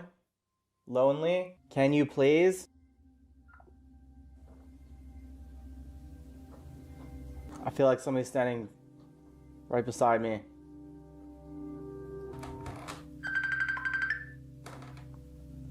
Oh, I can't even concentrate on the words right now because I feel like somebody is standing right next to me. My body is heating up right now. Can you please?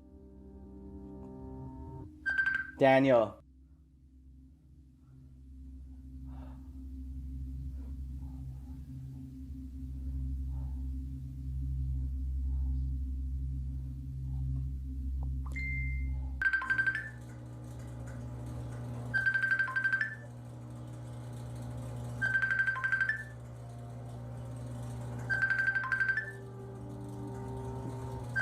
Yes, it was. No. Shelf, white.